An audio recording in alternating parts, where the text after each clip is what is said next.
Hey, it's Conrad Thompson. Thanks for checking out the podcast here on YouTube. Be sure to hit the subscribe button and the notifications bell. You'll get a notice anytime we upload some new content. And when I'm not asking Bruce, hey, how big was Batista's? Well, you know. One of the things I like to do is help people save money. And if you're watching this video right now and you're in a 30-year loan, man, you're overpaying your single biggest bill and you may not even realize it. I want you to do a little experiment for me. Take your calculator out, multiply your monthly house payment by 360 payments. That's how many payments there are in a 30-year loan. That big scary number, that's your total of payments.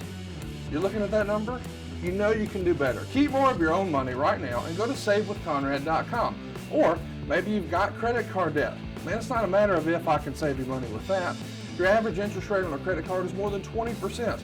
And by the way, all the interest you pay on those credit cards, it's not tax deductible. Whereas the mortgage interest, well, that is tax deductible. So if you owe this debt, it's up to you how to pay it back. Doesn't it make sense to get the cheapest rate possible and the greatest tax deduction possible? Find out how much money you can save right now for free at savewithconrad.com. You don't need perfect credit. Even scores in the 500s can be approved, and it's no cost out of pocket. But maybe best of all, we're licensed in more than 40 states. We can help more families than ever before. But how much can we save you? Find out right now for free with a quick quote from savewithconrad.com. Hey, it's Conrad Thompson, and you're listening to Grillin' JR with the voice of wrestling, Mr. Jim Ross. Jim, how are you, man? I'm great, Conrad. We were recording this on Monday morning, just a few hours after I got home from a Double or Nothing. You know, the funny thing about it is when you get jacked up for these shows, and it was, man, you've got to be tired. I was tired. Sometimes you're too tired to sleep. You ever get that way where you're too tired to sleep? I have, yes, sir. And that was my my thing on Sunday night. You know, the show goes off the air around midnight, 4 hours. I think it's a 4-hour show. Was it 4 hours? Yeah, it was a good long show. It was a long show. And, you know, here's me. I didn't even realize. I'm thinking the old days of pay-per-view, the old days of pay-per-view when I was in WWE all those years, pay-per-view was generally 2 hours and 50 minutes. Right. And this baby went 4 hours. And I didn't even know it was going 4 hours, which is probably a really good thing because I didn't get the apprehensions of when am I going to go pee? Right. When you're doing a high level deal and we don't do golf, as you know. Right. And man, it's just it's tough to maintain that level of enthusiasm because even though the match before may have deserved that accolade, everybody should get their chance to shine, star, and so forth. So I'm not running on fumes because I'm still excited about what we did Sunday night as a team. But boy, it was what a night! And you know, when people are going to say who was the best match and the worst match, and thumbs in the middle and thumbs up your ass, whatever it may be. The issue is unequivocally the MVP of Double or Nothing were the fans. Yes, sir. Were the fans. It was so good to get back in that world and that environment because it's so motivational. And when you are going to do a 4-hour pay-per-view, little tidbits of motivation like that is a big, big asset. So my thanks to all the fans that were there. I think we had close to 5,000. Wow. I didn't know a final number. I did my job, and a little after midnight, I'm trying to get out of there and to get home. Sure. And then I get home and I can't sleep. So I watched the Mick Foley. I watched more wrestling, for God's sakes. What's wrong with me, Conrad? You got a problem. I have a problem. I think we may need to do an intervention or something. But nonetheless, the fans put it over the top. And I always remember that crowd. And it's like they had been waiting forever, Connie. Oh, for sure. You know, and that's the first thing I noticed about that show. And that's my biggest takeaway from it. Certainly not taking anything away from the talents and the matches that we had that we could talk about here. But golly, that crowd, and they were crazy before we went on the air. Yeah. You know, the match with, and then of course that match with Serena and Rio. Good match on the pregame show. I don't know if you even saw it. Yeah. They had a great match. I'm a big Serena Deep fan. I think she offers a lot, brings a lot to the table. And I love her attitude and her work ethic. It's just her willingness to help others. And then, of course, we got the big surprise, Mark Henry, which the segue there is Mark Henry's much the same mindset. He likes helping others. Right. And, he's got a good eye for talent, and he's coachable. He likes to mentor. So that was pretty cool. It gives me credence to think that the Friday night show, Rampage, is not going to be a throwaway. It's just not a space filler, So we'll see how that works out. But I was kind of surprised that Mark got out from under the WWE banner, if you will, and is coming to work with our team. I was kind of surprised. What were your thoughts on that when Tony introduced it? Well, I had sort of figured that maybe the fix was in just based on the relationship that it seemed like Busted Open had with AEW now. So when they first announced the wild card, I just assumed, especially with Mark Henry posting all of his weight loss photos, I thought, well, here's the deal. He's going to be like the mystery guy. Of course, that wound up being Leo Rush. Right. But either way, we got Mark Henry. So I'm excited about that. I think he's going to be a great brand ambassador. He can certainly be a great coach behind the scenes, but yep. Mark Henry's just a great dude to have representing your brand. So no matter what else he brings, just knowing that you've got him on your side that way. And obviously you're going to get all the naturally woven in support of Busted Open now. So I think it's a home run on all parties. Yeah, I do too. It's a win-win for everybody, I believe. And it also opens the door potentially down the road for Mark to have another match or two. Yeah. He's still got the itch. It seems to me like, I didn't see him all day. So they kind of kept him sequestered all day. It never leaked, never got out, which I was pleasantly surprised. But he'll do a real good job there. He'll be a part of the team on a regular, ongoing basis, and in multiple roles is how I understand it. Of course, part of the Rampage broadcast team, which will premiere on Friday, the 13th of August, if I'm not mistaken. So anyway, it's going to be fun to have Mark around. But I thought we had a really solid show. I really enjoyed being a part of it. To say that 4 hours is easy, somebody's bullshitting you. Right. It's not easy. If nothing else, just for frigging Mother Nature. That's why you wear darks. I had darks on, baby. just in case. So, but it was good. I thought the matches were placed in good spots. I was really surprised. What do we start the show off with? What was the first match? Hangman Adam Page. Oh, yeah. That surprised the hell out of me. His pop was gigantic. It was huge. Yeah. That cowboy shit thing has got over. Yeah. And, he hasn't been overexposed, on again, off again kind of a thing, but he's got something. Yes, he does. He's got something. And, I thought he and Cage not Cage. Yeah. Cage. Yeah. Had a great match for what it was placed to do and where it was on the card. And they had a kind of a short-term little angle where, Hangman was getting, retribution for a loss after winning 13 straight matches. I thought those guys really delivered. And I don't know about you, but I was really impressed with the abilities of Brian Cage. Oh, absolutely. He had a great showing. Yeah. The best he's had since he's been with us, I think. I would agree. So I thought that was a really good opener. And, but there's something there with Page. People like it. And I thought that was pretty cool. So, good worker. He's just been lost in a shuffle a time or two, but he's never quit he's always tried to be proactive. When his number's called, he plays. Yes, sir. Like that's pretty cool.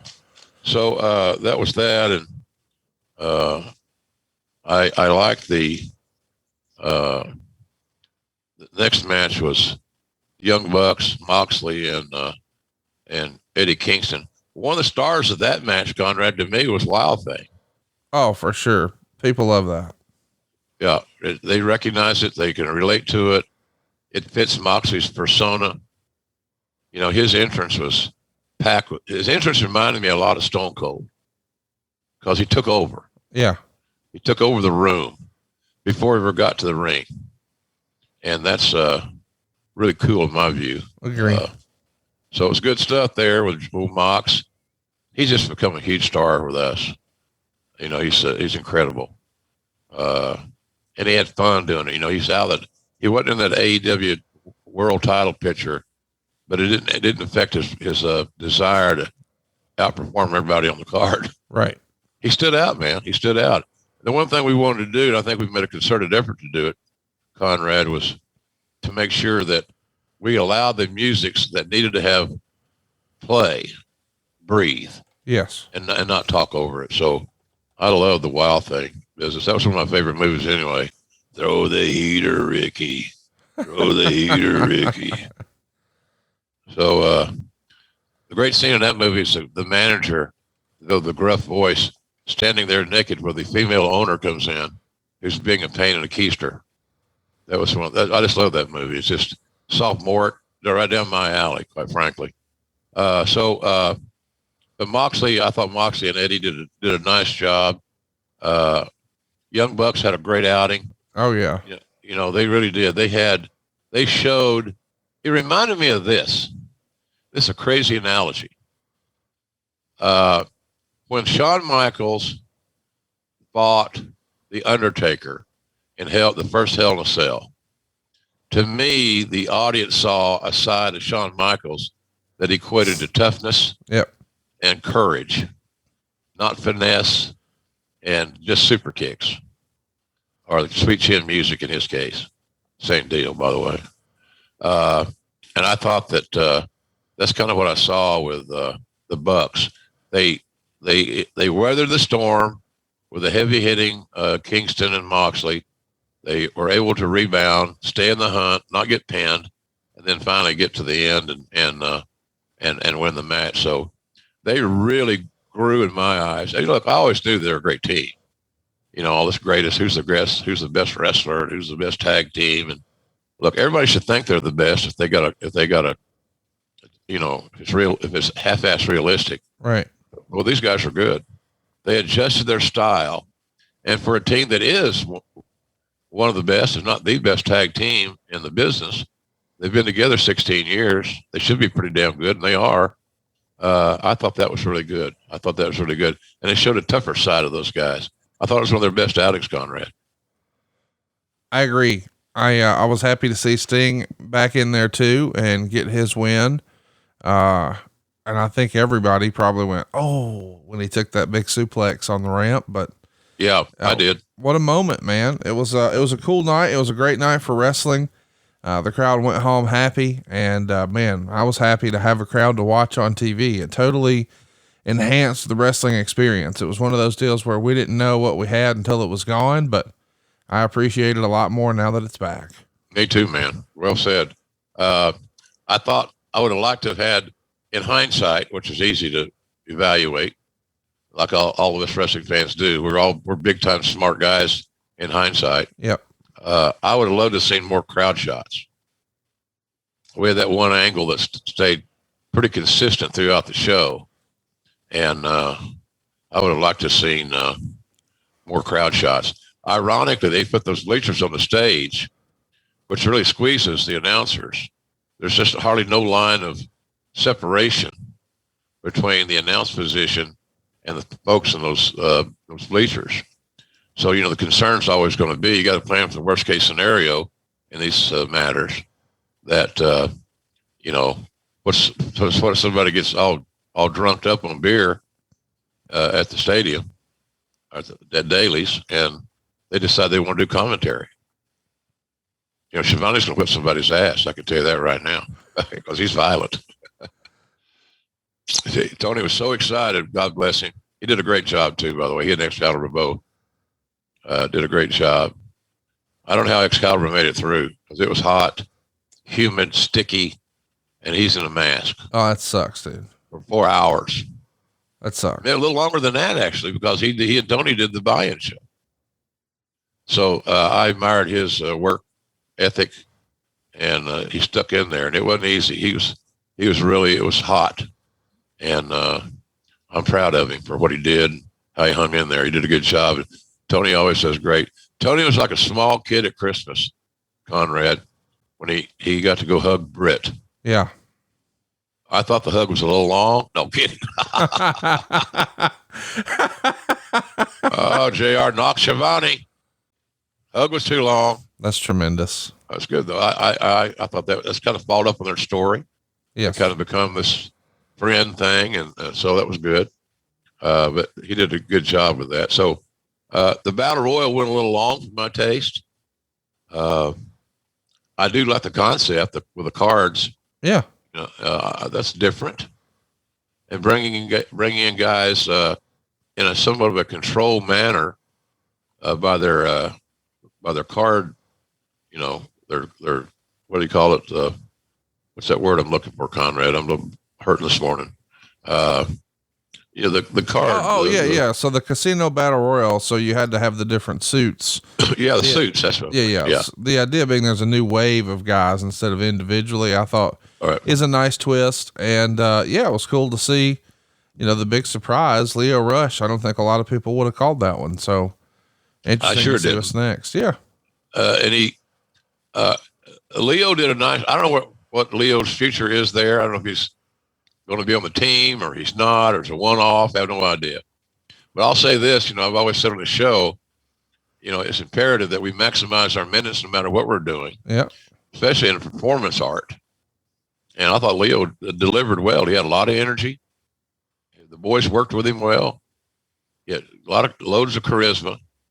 So it was interesting. I heard late that he was going to be the surprise. I was surprised, but I was pleasantly surprised even more that the crowd knew exactly who he was and they liked him. That always helps, man. And that's what you get, like you're saying, that's what you get with that big crowd.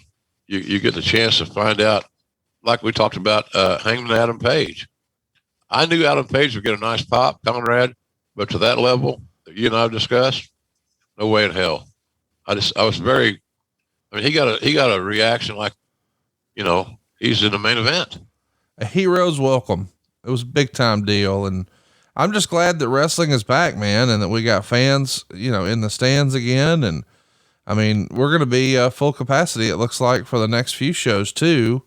You guys announced 2 big pay-per-views, one in Chicago and one in St. Louis. And right. We're happy to announce that we're covering Mankind Part 2. It'll be the breakdown of 1997. We're about to celebrate Mick's 56th birthday here in a couple of days. So let's pick up where we left off. Mini Mankind shows up with other minis like Vader and Masquerita Sagrada. What'd you think of Mini Mankind, Jim? It was a comedy interlude. So on some days on pro wrestling, I'm more tolerant, I should say, of comedy. But I didn't have any major issues with it. I thought it was kind of cute. It was an homage to Mick. And so anytime that can be facilitated, it's probably a good deal. So no issues with me with it. It's just, you don't want a steady diet of it, but sporadic use, timely use, no problem whatsoever. I loved it. I thought it was a fun deal. And we started to see him a lot around the Royal Rumble. Speaking of the Royal Rumble, it's in San Antonio, Texas. He's going to eliminate Rocky Maivia and Terry Funk before the Undertaker eliminates him. But I got to say, it's probably a little bit of a thrill for the fan inside the Mankind character, Mr. Mick Foley, to be working with Terry Funk in Texas on a WWF pay-per-view. That had to be something he was excited about. Yeah, one of those special moments, because those of us that know Mick's true feelings toward Terry, it's like a father-son thing. And Mick learned so much from Terry over the years. Terry's a great mentor. He's like Mark Henry's going to be in AEW. He's going to be a great mentor to these kids. Mark is the age, he's almost 50. He likes coaching and coaching them up. And Terry always enjoyed coaching up Mick. and talking to him. God damn you, Mick. You can't do that, or I'll stick my brother Dory on your ass. But he was that's a special relationship. And by the way, it still is. Still is. And but I enjoy. I think you're right. Mick probably would look back at that day as one of his favorite days on the job. Mankind starts to be phased down and transition to a tag team wrestler. He's going to be teaming with Vader to take on Owen and Davey Boy for the tag titles at his first WrestleMania. Of course, that's WrestleMania 13. It's probably everybody's dream, especially in that era, to work on a WrestleMania. And at this point, he's years deep in the business as Cactus Jack, and he's been everywhere. WCW, ECW, Japan, and now he finds himself here at WrestleMania, but it's in a tag match, and he's not exactly a tag wrestler. No. Is it still exciting, do you think, on his behalf? Hey, I'm finally at a WrestleMania, or is it a little disappointing that, damn, kind of wish it was as a singles? Well, I'm sure he did wish it as a single. Yeah. But I think the thrill of being at WrestleMania and being on the card and being on television, in kind of an all-star ensemble cast, Davey and Owen were pretty well, made that they're on the Hall of Fame list, assuming at that point in time. Vader, Hall of Fame guy.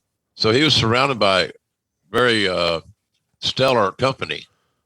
But I think that Mick was probably just thankful to be there. That's the kind of guy he is. But if you do the deep dive, he probably would like to have been in a singles match. That's what he was. He was a singles wrestler. But he was booked, Conrad. He was booked. And he earned a WrestleMania payoff. And I think that would trump anything that Mick would be thinking. He's going to get a nice payday out of finally working at WrestleMania. Well, unfortunately, he doesn't win the tag titles. Owen and Davey Boy retain. They went to a double count out with Vader and Mankind, 16 minutes and 8 seconds. Meltzer would say this was a good match with a lame non-finish, which served to ask the question what the purpose of the match was, since neither team even teased the turn. Mankind got the mandible claw on Smith. As Vader kept Hart from making the save, he knocked Hart into Mankind, and both Mankind and Smith tumbled to the floor for the double count out. 2.5 stars. This, I understand Dave asking, hey, what's the point of this? But at the same time, the point of this is let's get as many guys a WrestleMania payday as we can, first and foremost. Bingo. Yeah. That's right. Yeah. And you got 4 good men paydays that all contributed during the year and deserved to be on that show. I'm not crazy about the finish either. Unless you're returning it, unless you got a long-term program that you got planned and you need another brick in the wall, as Pink Floyd might say, and get you down the road a little farther to continue this storyline. I can understand a double count out, but I really, but only if that's the only way. And I challenge bookers and creative types to make sure that, you don't have to, we're protecting people from what? There's going to be more reaction from the audience if there's a winner and a loser and not a double count out. Right. It's swimming upstream, so to speak, and unnecessary. But be that as it may, that's the only downside I can see of that situation. If that had a hot finish, that match would have got another star or so, I think, on the Meltzer scale, if that matters to people. So I didn't like the finish, but I like the fact all those guys are getting payoffs and getting on the show. It gets a little confusing because after this match, they announced that Mankind is the new #1 contender for the WWF Championship. Now, I understand that a little bit based on the history, especially from 1996, with the whole saga that Undertaker had with Mankind. But to go from challenging for a tag title to the very next night, we're the #1 contender. And the reason we did it is because we've got Revenge of the Taker. And so Revenge of the Taker, you would think it's a in your house named after your new world champion, the Undertaker. But Steve Austin and Bret Hart go on last, not Taker and Mankind. Did Vince at this point see Taker as an attraction who still, even though he was the champ, didn't really need the belt, but perhaps Steve Austin and Bret Hart needed that main event spot? Well, I think what he saw was we knew what we had with Brett. Brett was gold plated. Austin continued to evolve. This is more about Austin in that booking you're referring to, Conrad, than it is about anybody else. Feelings about Undertaker. Had he lost this? I don't know. I don't think he'd make a guy your champion if you think he's lost a significant sizzle and the pop in the ring. But I think this is a more Austin-oriented decision than anything else. It doesn't make sense that you're going to have your number one contender get counted out in a tag match. I know it's been done, but it's not the most advantageous thing for Taker. Why wouldn't you want Mick to get a win in this match by hook or crook and then set him up to have some momentum going into his next outings with the champion, The Undertaker? To me, that makes a lot more sense than having a benign Geneva, Switzerland type finish. Just didn't work. But I think that's the Brett. And look, we knew what we were going to get with Brett and Steve. It was going to be like a coming out party for Austin. Yeah. And Brett was the guy that could make that happen. And he did, for God's sakes. And Austin did the job. And Brett wins the match, and the launch is on for Stone Cold. He's a made man at that point. So I don't know. I think that Mick should have probably, in the number one contender scenario that you're referring to, I think I would have had Mick go over in that tag match to set him up better with better momentum and better, just better prepared to wrestle the champion. Let's talk about that match, the main event. Well, it probably should have been Undertaker Mankind at In Your House Taker's Revenge. Undertaker gets the win in 17:26 to retain, and boy, Mick Foley put on a show. Meltzer would say really good, largely due to the performance of Mankind, who took some hard bumps and took his key bump at the perfect time. Mankind got the water pitcher from Vince McMahon's desk and broke it over Undertaker's head and followed with a hard chair shot. It was pretty clear they were going for hardway juice, but either Undertaker didn't end up getting cut, or if he was, it wasn't noticeable enough on television, although the announcers did say there was a cut. Mankind dropped the elbow off the middle rope to the floor, and Undertaker's bandage came off, revealing an ugly scab from the fire angle. Mankind took the bump where he wound up hanging himself in the ropes, which is the spot where he lost part of his ear in the first place.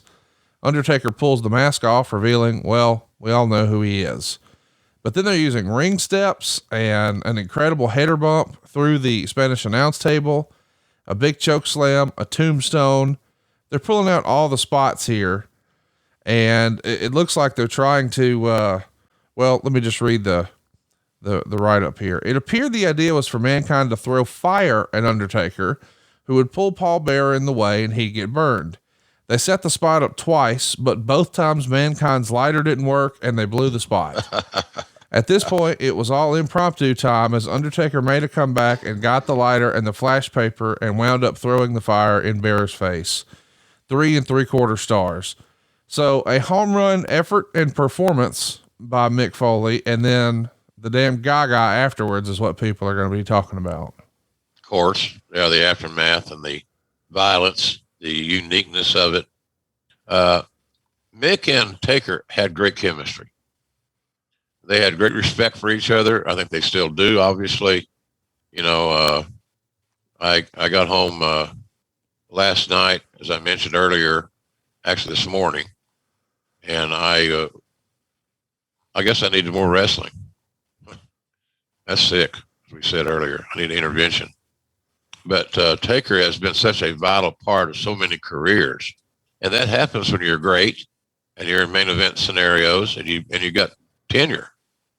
Taker's tenure. He's had a lot of opportunities to make people, and he's every time out he's done the best he could, and makes people better than they actually are.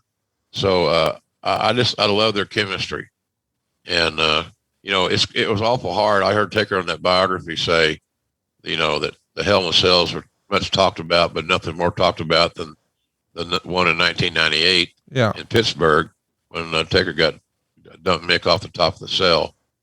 And I often I often look at that in amazement because it's hard to believe that Lawler and I were sitting so close to Mick's crash area. Right. You could reach out and touch him.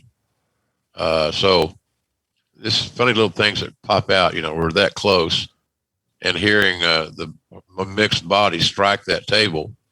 And then I used to kid about, and the concrete floor broke his fall. So that's but that's Mick, man. He's courageous. He's fearless.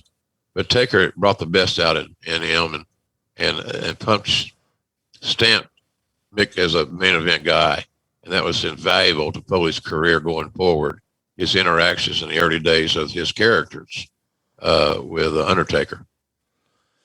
I know that you've been around for all of his WCW craziness, jumping off the apron onto the concrete with the elbow and all that jazz. But now that you're sort of assuming different roles, you're no longer, quote unquote, just the announcer. You've also got some talent duties behind the scenes. Are you still approaching him after some of these stunts and saying, Mick, we don't need that? What's that look like? Well, it's hard to correct things that have already happened. Right. He had no filter, Conrad. He just, he always wanted to please the fans. He always wanted to do more for the guy that he was working with. Mick was a very unselfish performer. So, but yeah, we'd have those conversations. And, it's like the one that Vince had with him after the Hell in a Cell. We'll never, ever come close to doing this again. Now, whether that's true or not, we saw Shane take some crazy ass chances. Yeah. And every year somebody tries to outdo Mick's bump. I don't know why. I don't know what it proves. It's not logical. And the risk reward quotient is out of balance. So yeah, I talked to Mick several times about that. Just didn't need sometimes he would do too many things. You keep taking big chances, somewhere along the way, you're going to get your ass blown up. Yeah. And so to limit your chances, eliminate as many of these opportunities to put yourself in a hospital or affect your career going forward. So, but I don't want to say he didn't listen.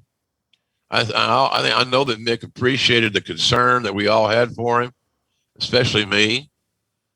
Because, I put my reputation on the line to get him hired. Right. In the very formative times of my time as the head of talent relations. And so, I don't know. But he couldn't convince him to he only had one style, Conrad. I said this before on here, these guys are like wild horses, like Mustangs or something. They're meant to be let to run loose in a pasture or on property, and that's, you can't put a bit in their mouth and pull them back and they'll be happy, or to give you their best work. And with that comes a price that you have to be prepared to make if that does occur. So, but he would listen. He would thank me for the concern, or anybody else that was speaking to him, but it wasn't going to matter. He's a wild horse. He's going to run. Well, let's talk about what's next after the match. We're scheduled to be programmed against Sid, but Sid is dealing with an injury at the time and winds up leaving the company. And we could do a whole episode about Sid, and I'm sure we will at some point. But was this around the same time that he had some lingering issues from that car wreck with Furnace and LaFawn, or all those? Or is this one of those head scratchers where you wonder, is it softball season? What's going on here? Yeah. Some that don't know, Sid was a very active participant in the softball leagues there in the Memphis area. He enjoyed playing the game. I don't really know this many years afterwards.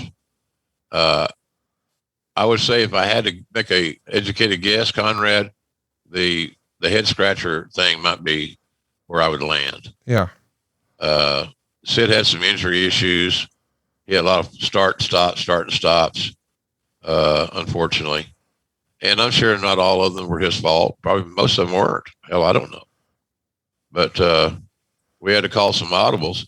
And that's the great thing about Mick. He was ready to go.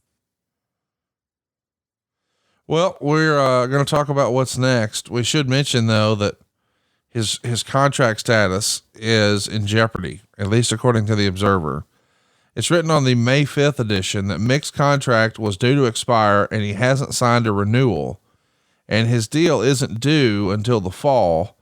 But it feels like that means he was originally signed to, I guess, what we might call a short-term deal, 18 months or so. Does that sound right when he first comes maybe in? 2 years. Maybe. I don't remember the exact dates, Conrad. That's sure. Too much minutia for that, and that too many months ago. But I mean, look, I was lucky to get him hired. There was no, well, we're going to do 3 years or 5 years or whatever. Let's just get his ass a jersey and get him on the team, get him in the locker room, let everybody see what he can do, because he was so motivated to run with this opportunity. And I always appreciated that of him. So, but I think maybe on the Sid thing, it was just a matter of, sometimes I think Sid, his tolerance for the travel and his tolerance for the business in general at times were not his strong suit. They were not his cup of tea. So, and you wonder, if Sid had been able to stay healthy and stay on active consistently, how great he could have been and how much money he would have drawn, how much more money he would have drawn if that had been able to occur. I guess what I wanted to ask about was, did you guys eventually get to a place where you would say, or Vince would say, hey, as a rule of thumb, if we're going to bring a guy in, we need to sign him for at least, I'm freestyling, 3 years, because it's going to take us a year to figure out what the hell to do with him. And then hopefully, blah, blah, blah. Was there some sort of method to the madness in terms of contract length back then that you guys fell into like a new normal? As a rule of thumb, we'll do this, or not so much? I don't think so much. I think, what turned the table for Mick is McMahon sneaking into the studio and watching us do that interview we did, that sit down, he and I, where he ended up giving me the mandible claw. I'm still not over it, Conrad. It's traumatic. I'm upset about it right now. I'm glad I'm wearing darks again. Sure. I'm kidding. Short-term deal. Look, we're going to know. First of all, Vince didn't want to hire him. We've worn that out. We're going to give him a chance to let me see what it's like to have my heart broken by somebody that I really had high expectations for. And I personally had made an emotional investment in. But I think our thought was, if we're going to get anything out of Mick, we'll know within around 2 years, at least 2 years. We should know by then what we got. Is he going to be a baby face? We thought he was always going to be a heel. I signed him because I wanted him to work with the Undertaker. Right. I needed a 6'4" heel to match up with a 7-foot baby face. Just do the frigging math. Undertaker needed to be put in jeopardy. The babyface cannot survive unless they have a viable heel that puts that said babyface in jeopardy, puts him in the deep water and tries to drown him. And so that's how I look at that scenario with Mick. If we can't figure something out for him in 2 years, then the self-fulfilled prophecy comes true. He just didn't have it to make it to WWE, which we all know was not true. Let's talk about the next pay-per-view match. It's a cold day in hell, and Mankind's going to take on The Rock. Mankind gets the win in 8 minutes and 46 seconds. Meltzer would write, match with no heat. After a shoulder breaker, Maivia signals to the crowd for his finisher, and there was little reaction and even some booing. He went up for the flying body press, but Mankind reversed the move, rolling with it and winding up with the mandible claw for the submission. Good finish. During the match, they almost played down Maivia's unsuccessful reign as Intercontinental Champion, with Ross saying that the night Maivia beat Helmsley, that the better man didn't win that night. Wow. A star and a quarter. So it feels like the company is, maybe they don't know what they have in The Rock. Maybe The Rock doesn't know what he has, but an interesting comment in hindsight, the better man didn't win that night. Well, Rock wasn't ready at that point in time. We were force feeding him down people's throats, and it wasn't working. They're regurgitating it right back at us. Right. When we slowed down that ridiculous push, there's that word, Connie. He just, we knew he was special, but we're trying to, again, force feed Rock, and if people were not buying it, that's when the business started changing its personality a little bit. Fans were more outspoken. They had more information, and they could form their own opinions based on the information that they were able to secure. So, and I'm trying to protect their top heel. Right. And, you serve a lot of masters here. Would JR do that to kiss Hunter's ass? Did you do that to make Vince happy? No, I'm not kissing ass. I'm doing business. Right. And my job as a broadcaster is even the guys that lose, you got to give them something, or if not, it deletes from the effectiveness of the loss and the win, both sides. So both sides have got to be serviced. Both sides got to be taken care of. And that's all I was trying to do. Triple H was a proven commodity at that point in time. Yeah. He was beginning to come into his own as our top heel.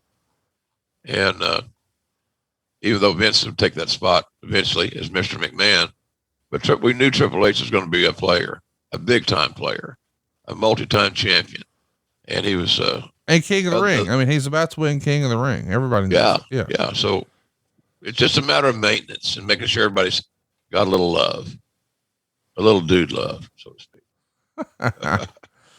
Let's keep it going here. Foley wrote in his book at the time of this match, he commented to someone that maybe their company should cut their losses and move on from Maivia. What do you think? I mean, obviously that didn't happen, and we know Rock's going to catch fire and become the biggest movie star in the world. But was that sort of the consensus that, hey, he's just not ready? Do you think anybody thought maybe it's not just a case of being ready, he just doesn't have it? Oh my God, no. Rock not have it? Are you shitting me? Of course he had it, Conrad. He just his skill set wasn't to the level of his charisma and his look and all those things. That's my take on it now. I would totally disagree with Mick about cut our losses. I don't know that was ever considered. The presentation that we had provided that we had provided for The Rock, which led to Die Rocky Die chants for this new babyface that we were pushing, was not good. And that was a matter of presentation. That had more to do with the production and the booking and the creative than it did with Rock, in my view. But nobody, at least it came in my purview, ever said, JR, you might need to get rid of that kid. Are you kidding me? Shit. I knew he was a star the minute I had lunch with him in Davie, Florida back in the day. So there's no reason to even think that for me. But it's a logical question for you. But I don't think that was ever on the agenda. So Goldust has these vignettes at the time, with him appearing out of character, and he's talking about Dusty Rhodes and his actual daughter and his real life relationship with Marlena. When this happens, how do you guys decide we should maybe give that treatment to Mankind? Well, Mick was very vignette friendly because he was a hell of a performer, and it worked for Dustin, and Dustin's a hell of a performer. It lets you peek a little bit behind the curtain of these individuals. I'm sure that, we tried to explain that, Goldust didn't go to Publix in costume. Right. They'd probably let him go through the 10 items or less aisle with 30 items just to get rid of his ass. So, but it was it seemed to be the best way to go. There was a growing interest in, tell me more about Mankind. Right. Tell me more about who this person is. What's the best way to do that? Well-produced vignettes. I look at that interview that Mick and I did as somewhat of that. It's just people want to know more about Mrs. Foley's baby boy. That's right. And all of a sudden now they make an emotional investment in this character that they understand much better. And in today's marketplace, especially today, you can't just throw a guy out there without treatment. He's got to have a solid foundation. And a part of the creation of a solid foundation is to provide more information about who this dude is, or how this woman is, whatever it may be. So that's always been the bitch in wrestling for the last several years, when the information flow has become more prevalent, is, I want to know more about this person. Right. Why aren't they doing vignettes? And the fans are aware that doing vignettes well helps the talent. Right. And that's really what we're there for, right? I mean, we're there to help the talent get over. Yeah. And vignettes is just one avenue of how to achieve that. So, and Mick is so smart. Look, he's writing a book, and you can tell he's very intelligent. He's got a great sense of the business. He understands his character. He understands his audience. And so it just made sense at that point in time. Now, I'm not going to tell you that when we sat down in that little dark studio there in 120 Hamilton in Stanford, that we knew greatness was upon us. We're just trying to get Mick on TV. Right. And explain who the hell he is a little bit better. But nobody knew that particular piece of business was going to be as everlasting as it is. When I made that call in '98, I didn't realize people to this very day are still quoting what I said. Right. You don't think that when you're doing it.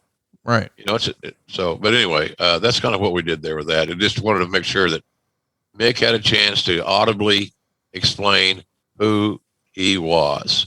And hopefully through that explanation, the audience would care more about him. And it obviously worked. Was there, a driving force behind these vignettes? Do you remember a certain producer or a member of creative really pushing for it and, arguing it should have TV time?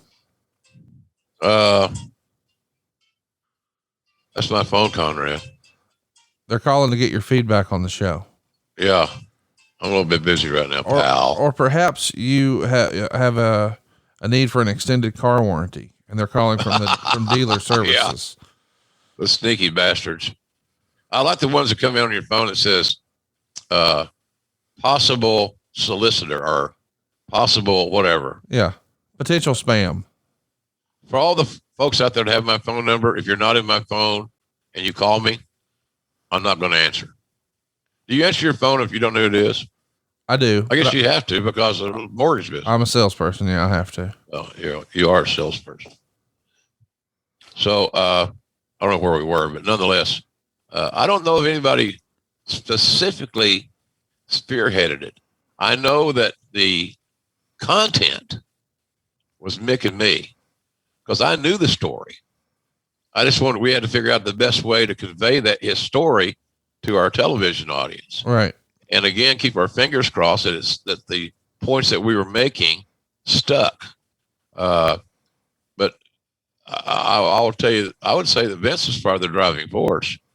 Okay. It's been a big turnabout. Well, it's worth a try type deal.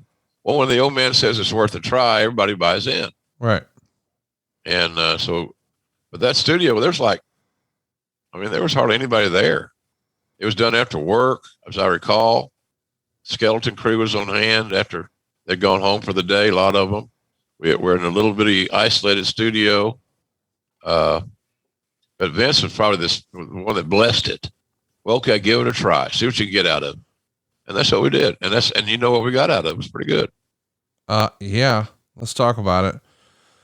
You wrote in your book, My Life in Wrestling, regarding these vignettes, quote, going in, all we knew was two things. The first was the overarching question we wanted to cover. How do you go from being a Long Island educator's son to a scarred, sadistic lunatic who rips out his own hair before mauling people? The second was the ending. Everything else was on the fly. Talking about these vignettes in particular, you said it was, after work one day. Describe the set to us. Is it simply you, Vince, Foley, a cameraman? Is it a full cast of characters? What's that look like? We didn't know Vince was going to be there, Conrad. Okay. We had no idea. He wasn't booked to be there. Or he said, don't start till I get there type deal. None of that. Right. We did no rehearsal. We discussed thoroughly, I guess that could be considered a rehearsal, the ground we wanted to cover. We had a beginning, a middle, and an end to our story. The beginning was what it was. The end was JR getting the mandible claw. And this sadistic, unpredictable dude, taking liberties with good old lovable JR, who has not a controversial bone in his entire body. Not a one. Not a nary a one, ladies and gents. So we knew the beginning, the middle, and the end, like every great story's got to have. We established what the end. We knew our finish, and what the finish is going to be. And some of the crew did the screams and stuff, but that was unsolicited. They just did it because it fit and it made sense. And I'm not so sure that some of them were totally smart, but that's where the famous line that came from Vince, where we got to a certain stopping point in our beginning, middle, and end, and we hear this voice that's unmistakably Vince saying, "This is good shit." So at that point, Mick's made. Right. He's just sold the old man. He's I don't know what his thoughts would be if you asked him today, but at that point in time, Conrad, he had turned the corner because he got the blessing of the most powerful man in all of pro wrestling. And so Vince being there was a surprise, pleasant surprise. And then when we were done, he was ecstatic. He saw then what I felt because he wasn't familiar with Mick to any degree. Vince doesn't watch other wrestling shows. You've heard that from a lot of guys. I'm sure Arn, Bruce, all those guys. They'll tell you the same story. He's not going to go and watch more wrestling like I did this morning at 3:00. So that was a big deal. That was a real big deal. But the crew we had I don't know if we were sitting on a couch. Seems like we were sitting on a small, like a little love seat type deal. But I can't recall 100%, but something like that. We needed to be able to facilitate him attacking me at the end, and doing that off one set of furniture probably was most logical. It's just a little studio, nothing. It purposely was darkened. The macabre, the atmosphere needed to be such that it would fit what we perceive the persona of mankind should be. And then we rock and roll from there. So just one of those good days where you feel good about what you're doing. And it goes to show you that if you have the feel for your content, that you can do it without a zillion rehearsals, without having writers write script. We had no writer write nothing. Right.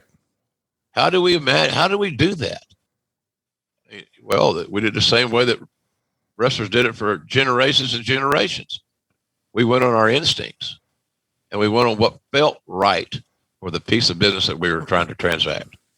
So it's pretty cool. Did you know when you sat down, we're going to try to make him a babyface here? Or did you assume, since he's going to attack you at the end, no, he's coming away an even bigger heel. He's attacking the announcer. We wanted him to be unpredictable. Okay. We wanted to try to continue to peel the onion back to find out what makes this dude tick. And so we wanted to leave the piece with some definitive content. He's crazy. He's unpredictable. He tried to hurt OJR with that deadly mandible claw. That was uncalled for. But we also wanted to leave it with more questions that remain unanswered so our story could continue. So I think that that interview was just basically the launch. And I'll tell you, we had no idea. We had not planned for it to be a two-parter. I think it's 2 parts. If my memory serves it correctly. We just perceive that, hey, look, if we get one good vignette out of this thing and get that on television, we're going to be ahead of the game.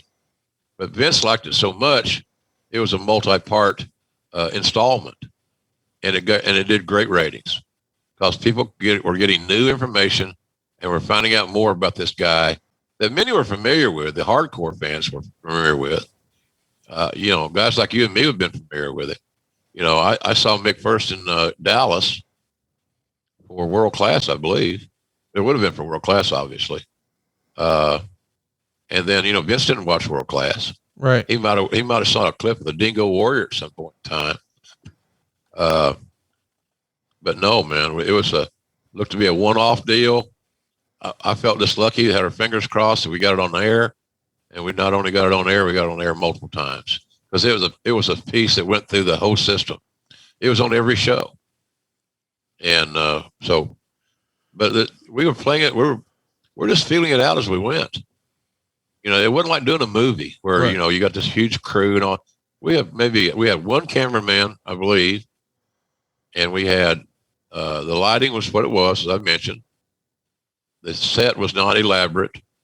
It was meant to fit the darkness, symbolizing the darkness of mankind. What makes this guy tick? Right. And I thought we had a successful production. A lot of good people were involved, and the editing of it was great.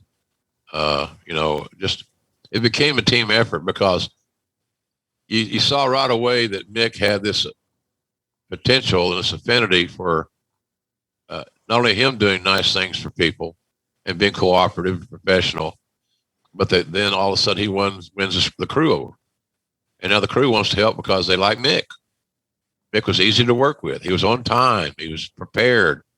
All the things that they have to deal with on a semi-regular basis when talents who can't tell time, they show up when they feel motivated with some lame-ass excuse why they weren't on time. Let's talk about the vignettes from Dave Meltzer's standpoint. He says they did an absolutely fantastic interview segment with Mankind, revealing him as Mick Foley, showing high school pictures of him, saying he used to be Cactus Jack, and totally turning him babyface. They're going to show clips of his winning the King of the Deathmatch tournament in Japan next week. And, of course, on the second part, Dude Love is introduced. Jim, when he's telling that story, did you have any idea that, hey, maybe we'll explore that as a character, or did you just think it was part of his backstory? Backstory. Yeah. Backstory, primarily. Didn't realize that Mick was like a wrestling centipede. He had many legs. Yeah. He had many personalities. The three faces of Foley was real. And all those personalities had their own uniqueness and their own personality traits. But, we're just thinking, golly, we just weren't sure. Right. We weren't sure what we had. The intent was never to turn him babyface. So, and I'm saying that, and it doesn't mean that we failed, because some people like Meltzer thought that we had turned him babyface. That's what we were doing. I don't see it that way. I disagree with that. All we were doing was going inside the mind of a very complex character. If there are things about his childhood, his dad was a coach. He grew up on Long Island. He hitchhiked to the Garden. He had to go the hard way around to get trained, and the sacrifices he had to make. He had no money. Right. So we just want to, it's one of those things where I think it's the best booking of all, because you allow the audience to make their own declaration. I like this guy, and I want to see him win, or I respect this guy, but I want to see somebody whip his ass. Right. And, but it was Mick's story had never been told after all those years of wrestling. That story had never been told, Conrad. So it was unplowed ground, shall we say, down on the farm. So I think that Mick had so many layers, so many facets to his story. And like I said, Vince saw that and was smart enough to give it a multiple airing on, and placed well on Raw and so forth. So it was an adventure, and it was a lot of experimentation. But luckily for us, it got over. So the crowd's starting to react to Mankind more and more as a babyface on live events and whatnot because of these interviews with Jim. And he gets pushed separately from Paul Bearer, and we get to King of the Ring, and the second biggest feud for Mankind begins. It's Hunter Hearst Helmsley. Of course, the feud with the Undertaker sort of put him on the map here in the company, but now it's time for the Hunter feud. He winds up defeating Jerry Lawler earlier in the night, so he's in the finals against Triple H. And of course, Triple H beats Mankind to win King of the Ring. Of course, this is 1 year later than originally we thought Hunter would win it, but that's all because of the curtain call, which we've discussed. And of course, a year after this at King of the Ring, well, Foley's going to make his own kind of history, but that's another story for another day. When China hits Mankind in the back of the head with the scepter and Triple H plants him with the pedigree through a table, this feels like we definitely have our next big feud. What was it about Hunter that made the perfect opponent for Mankind? Chemistry. And Hunter was smart. He knew what he had there. He had an opponent that had those centipede legs where he could get more than one match out of him. But they had good chemistry. You know, look, both guys from the Northeast, both guys grew up on WWF. You know, Mick was a kind of a Bruno, Dominic DeNucci kind of guy. Yeah.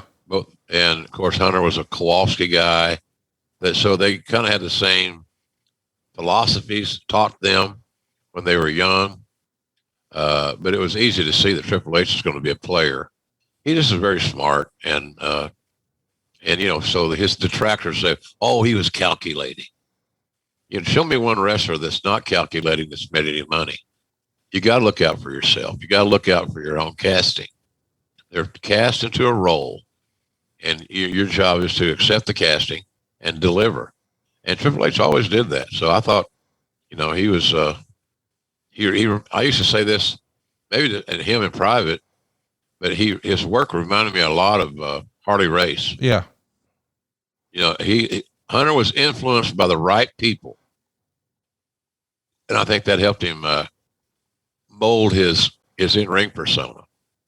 But Hunter and Mick they had good chemistry. They seemed to get along well enough to do their match and deliver in a big main event level way. So anyway, that was a nice marriage, and they had several main events on pay-per-view. Let's continue to break down the interview, because we know the end of this series of interviews with you has Foley flip your hat off and give you the mandible claw.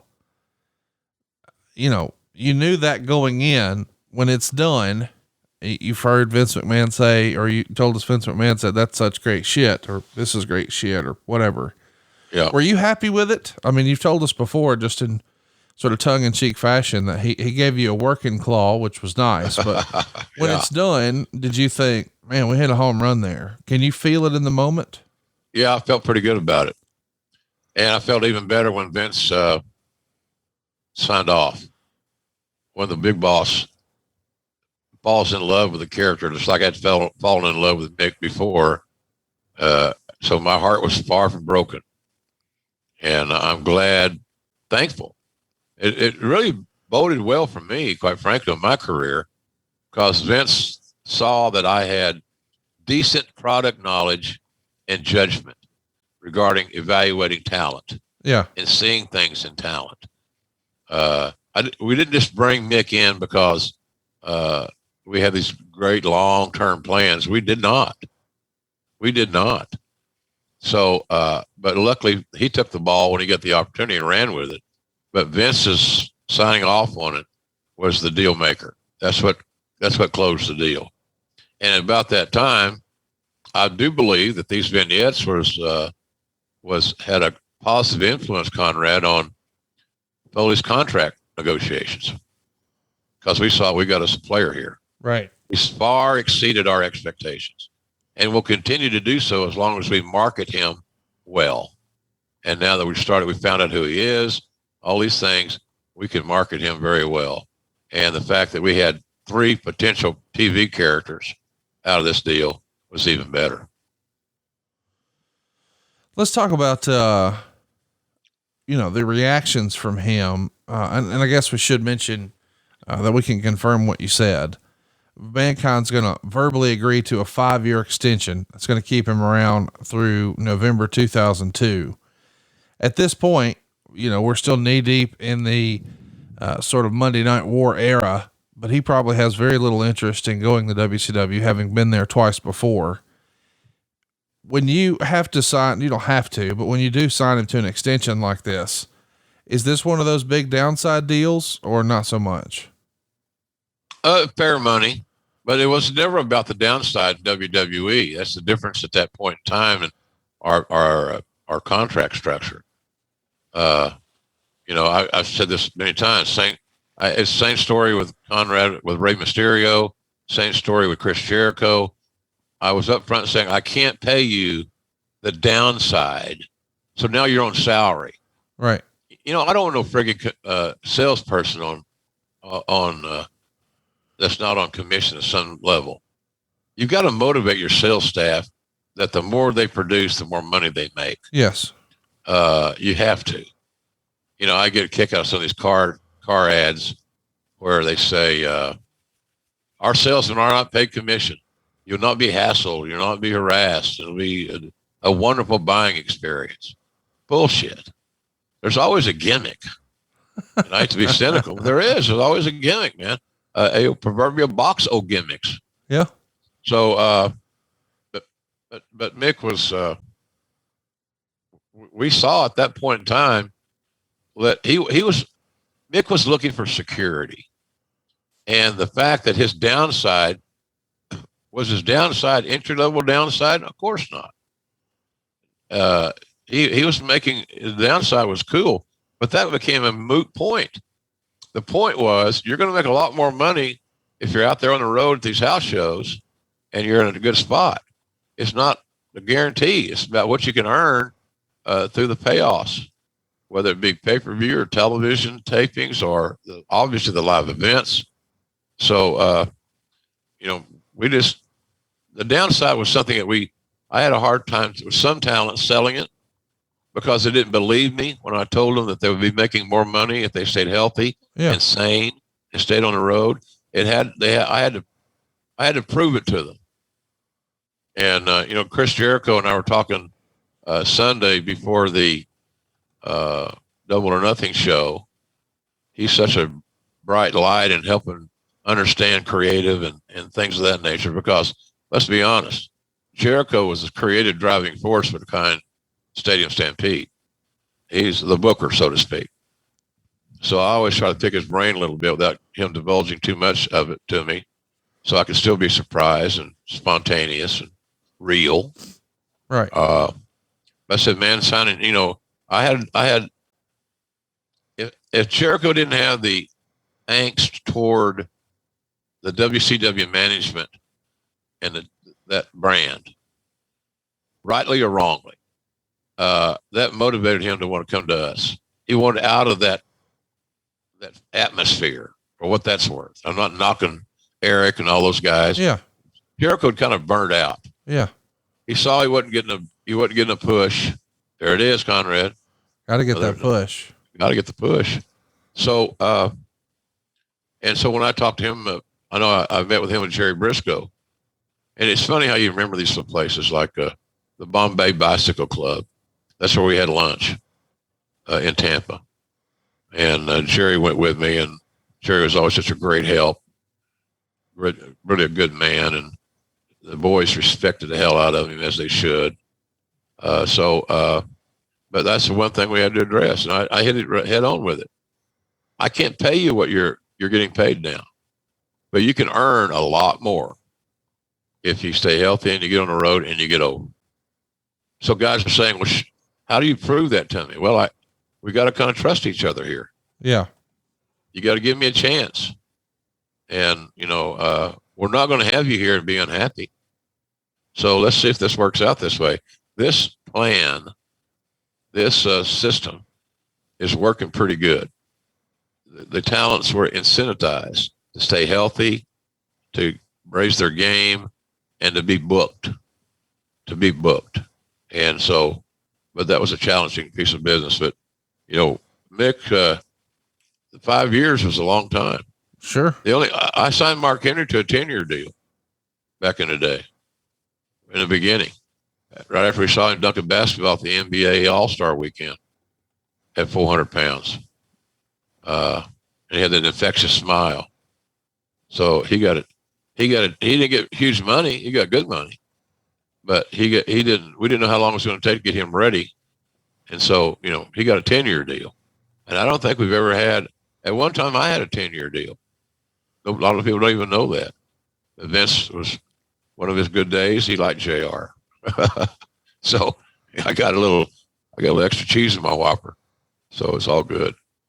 Greatest thing that ever happened to me is go to work there at that point in my career.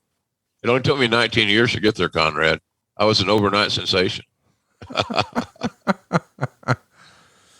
Well, we know that Foley's locked in now, and it's amazing to see how seemingly one thing happens and it affects so many other people. Here's a great example for Foley here. Shawn Michaels and Bret Hart get into a fight in the backstage area, and Shawn winds up walking out, citing unsafe working conditions. At the time, Shawn is a WWF Tag Team Champion with Steve Austin, and now Steve Austin is left without a partner. And someone has the idea, what if we just had Dude Love step in for Shawn Michaels? And of course, the famous part of this story of the Dude Love character is Shawn asking Foley, is this sort of what you always imagined your character would be? And he said, no, I thought I would be more like you. And that's the Dude Love idea. Hey, if we can't have the real Shawn Michaels, let's get the next best thing, Dude Love. Yeah, they look a lot alike. Yeah, same. Body types. I like that substitution. And I don't know that it would have happened had Shawn not walked out. Yeah. Nobody appreciated Shawn walking out on the company. And I can tell you that Austin was not happy about him walking out on Steve. So it was just tumultuous times. And I've said this before. I may have said this on part 1 of this podcast regarding Mick. One of the reasons that I wanted to bring Mick into WWE was because I wanted his influence in our locker room. Yeah. I want to get away from the controversy and the personal bullshit and the ego and the insecurities. My God, it's latent and rampant enough in the business in general. But we had a lot of volatile personalities that always thought they were getting screwed. The office, it's the office doing it. No, if you weren't such a dick and you're coming to work on time, you're doing your job, there'll be no issues. Right. And the thing about Foley, Conrad, is, and I'm sure you can relate to this in your ever-growing and profitable mortgage business, is that, we knew that Mick was not going to be a malcontent. Right. Now, if he had an issue, he would address it, but he would, as I always talked about with Vince, you don't confront the old Irishman. You converse with the Irishman. If you converse with him, you got a better chance of getting what you're looking for, as opposed to not. So, but Foley, I think he was looking for security. The 5-year deal helped him. And it gave him some security.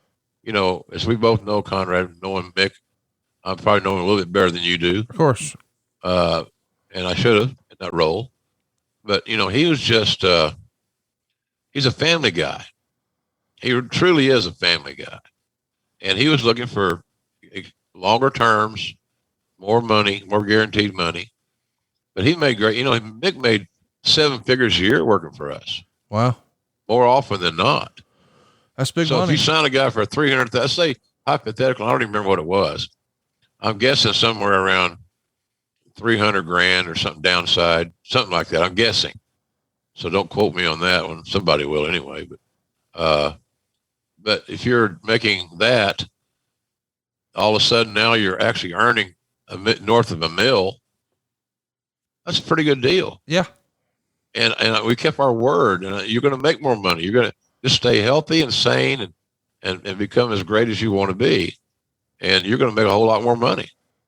And so wins like that help me with guys like Jericho and Ray and some of these dudes. Hey, look, we're going to put you in an environment where you can grow. We believe you're a star. We're going to help you make a lot of money, but I can't guarantee you what you're getting paid by Turner. Let's keep it rolling here and talk about Canadian Stampede. What a big show that was. Mankind's on it. He's again working with Hunter Hearst Helmsley. They go to a double count out, 13 minutes and 14 seconds. JR gets a write up in the Observer here. Uh-oh. Jim Ross had an unintentionally funny line when he said Mankind weighed 287 pounds to be exact. And that's an estimate, which is hilarious. It's a great finish or a great open, because it's a lot of hot action, but, it's a double count out. You hate to see a sort of a non-finish, but this would go on to be one of the best pay-per-views of the year. Yeah. And of course, out of this pay-per-view is the storyline that Austin does not want a partner and keeps stunning people, mainly Mankind, who are trying to vie for this spot. And the groundswell for Mankind at this point as a babyface is building. And then on July 14th, we see the debut of the Dude Love character. What'd you think of the introduction of Dude Love? Loved it. He made me feel good. It was a feel good character. And I knew how much fun Mick was having. Easy to tell. He was rejoicing in his creative happiness. So I thought it was great. I love Dude Love. I think the Dude Love character was one of my favorites, quite frankly, because the fine line that separates Cactus Jack from Mankind is that, a fine line. Some little nuances, whatever, maybe some ring attire, whatever it may be, subtle little things. But Dude Love was a whole different transaction. It's like he played this old hippie that was always happy. Like he had smoked a big blunt before he got out there. and that wasn't Mick. I mean, Mick, no drugs. And I don't know if I've ever seen Mick have a drink of alcohol. Quite frankly, I can't recall it. So, but I like Dude Love. And the other thing that made Dude Love so good, the presentation was friggin' great. The music was perfect. I thought Jim Johnson did some of his best work. Yes. In that regard. He's a guy that's often overlooked. I've seen on different websites, Jim Johnson should be in the WWE Hall of Fame. Couldn't Yep. agree more. Yep. He had a whole lot to do with the image that was created by some of these stars with this music. So I thought the music for Dude Love was also spot on. It's a feel good thing. And the only thing you're kind of worried about, will Mick Foley revert back to his natural habitat of being a deranged psycho? When's he going to turn and bust this Dude Love mold? But I enjoyed that characterization a lot. My favorite going in, because I didn't think we should change it, but that shows my lack of vision. I thought that Mick should have been, in the beginning, Cactus Jack, period. Because I was a mark for Cactus Jack and the work that he did in that character. But man, he was, it just showed his versatility. I didn't give him enough credit, I guess. But he made something brand new out of a regular piece of clay. And again, Conrad, he delivered. He came through. How much was Vince into this gimmick? We've seen footage for when you guys allowed the documentary crew backstage. We've seen footage of Vince attempting to teach Mick the type of strut he wanted him to have. And it just feels like where maybe Vince has to have the Cactus Jack character explained to him, he gets Dude Love. Yeah. Well, Vince was more emotionally invested in Dude Love than he was in Cactus Jack, because Dude Love was Vince's creation. Right. And he took full ownership of his creation. And therefore, the beneficiary was Mick and the fans. So Vince helped out a lot.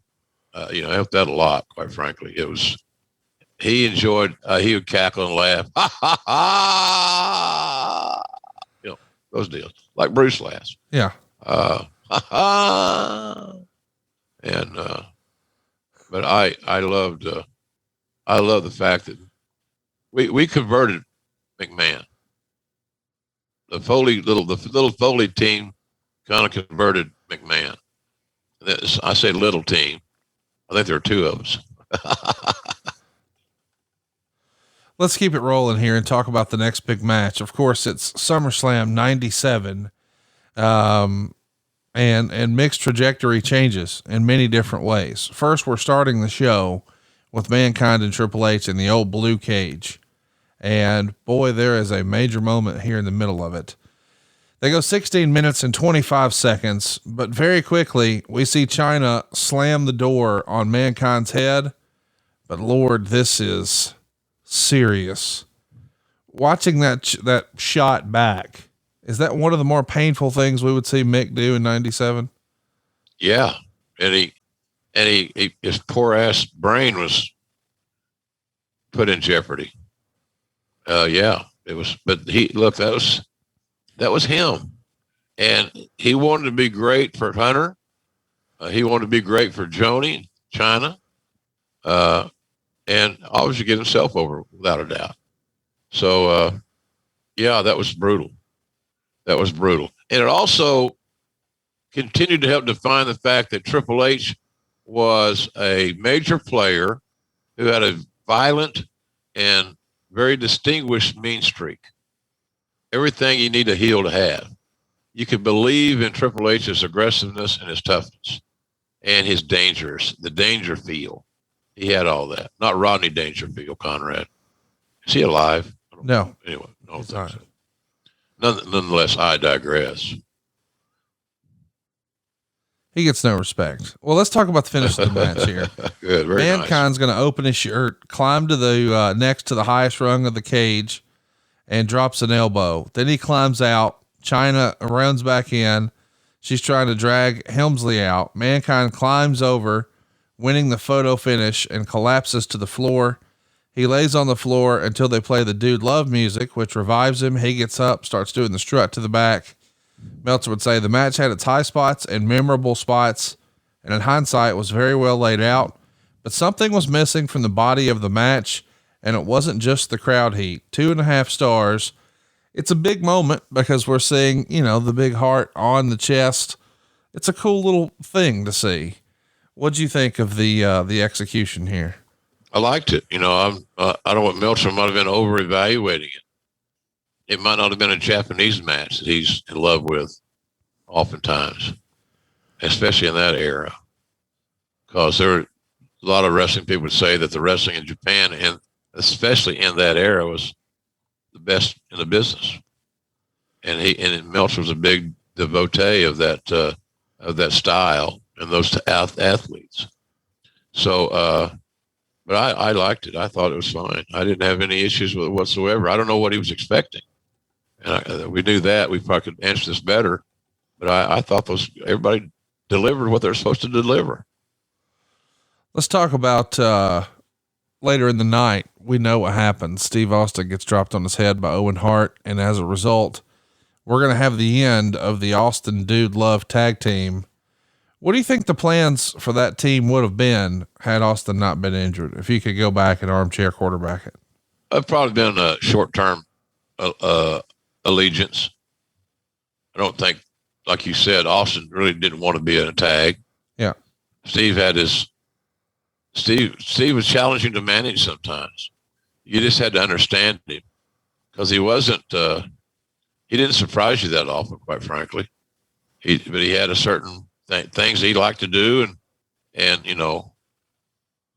I told you the story before that we had TV in Southern California, then to prepare for Raw the next day, which started at that time at 5:00 in the local time. So Vince, I want you to put Steve on early, and so he can get to TV and rest, be ready to go. Big night for him on Monday. I said, all right. And I think, and this, I wanted to work with Mark Merrow. It was a heel, I think. And Steve, two things happened. I get a phone call. He doesn't want to, he don't want to go on in the middle of the card. Right. He doesn't give a shit about getting to TV early so he can sleep. Doesn't care about that at all. And he wasn't crazy about working with Merrow. So I changed the booking and put him with somebody else and put him on last. So the next morning when Vince is up, we're getting ready to go to TV. I think we're already out there because it's L.A., connected to L.A. Vince said, what happened to that Austin deal last night? I told you I wanted him going early and have a real competitive match with Mero. Well, there's 2 issues. One, he didn't want to go on the middle of the card, and he was upset that he was being asked to go on the middle of the card. So I made the decision to keep him happy. And secondly, he didn't want to work with Mark Mero. He didn't give me a specific reason. He just felt it wasn't right. Right. And sometimes that's all he says. It's just not right. And he couldn't articulate it any better, Conrad. That's what he felt. It wasn't right. So Vince said, you mean he didn't want to work with him? He didn't. What's the Mero? I said, I don't know what the deal is. I was on the phone with him, trying to talk him off the ledge. And so that the decision to do these things were mine. So if you're going to get hot at anybody, get hot at me, not Austin. My job is to get the talent happy and productive, as happy as I can in a crazy ass business. And Vince got it. It was dropped.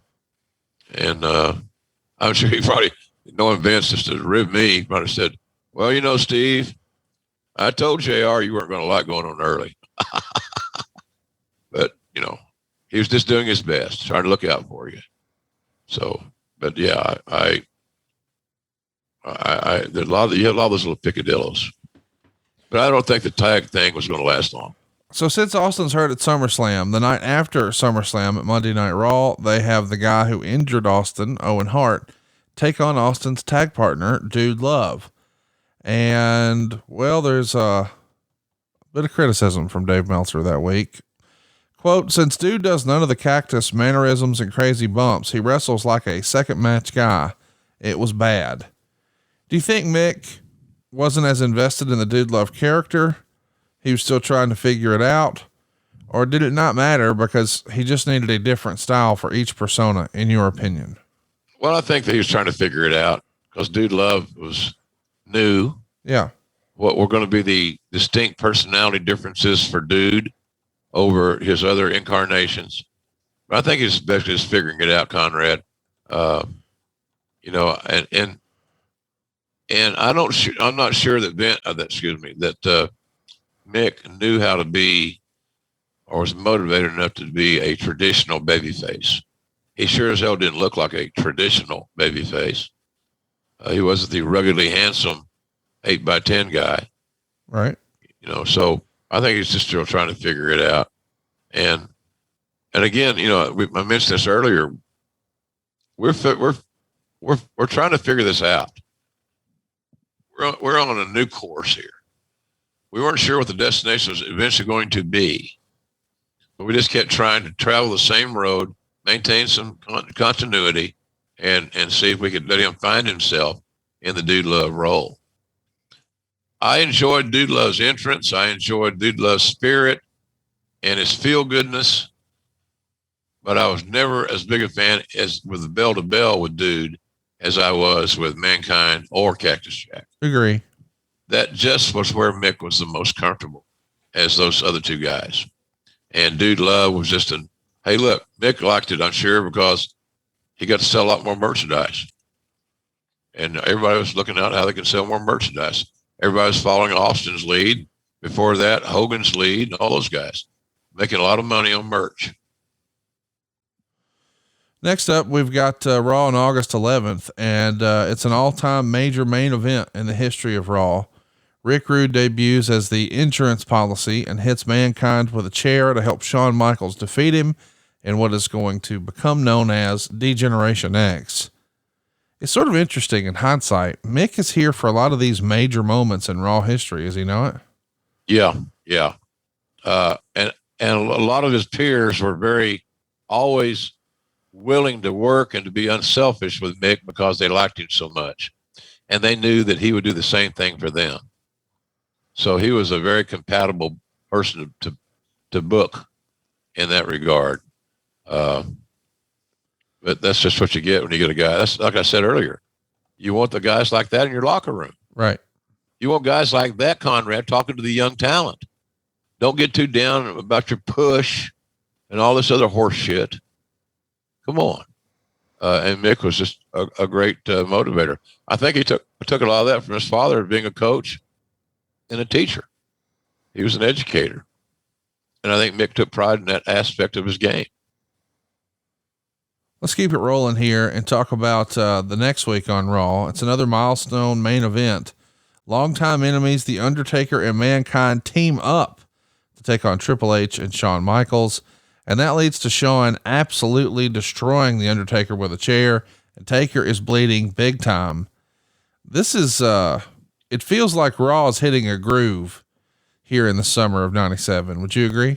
Yeah. It's fun to go to work every week. Because guys that were seeing, like, the DX thing, for example, just using that as one example, they were getting a new lease on life. It wasn't like Road Dogg and Billy Gunn were two young kids. They'd been around. They'd paid their dues.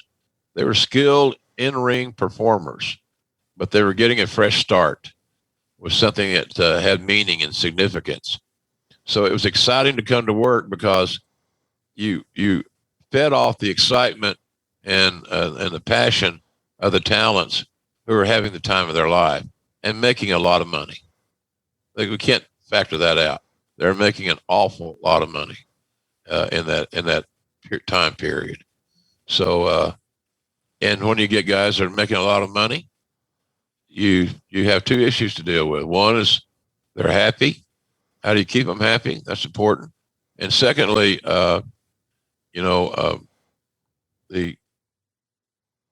they start worrying about when's it going to end. Right. It's inevitable. So you got to deal with that too.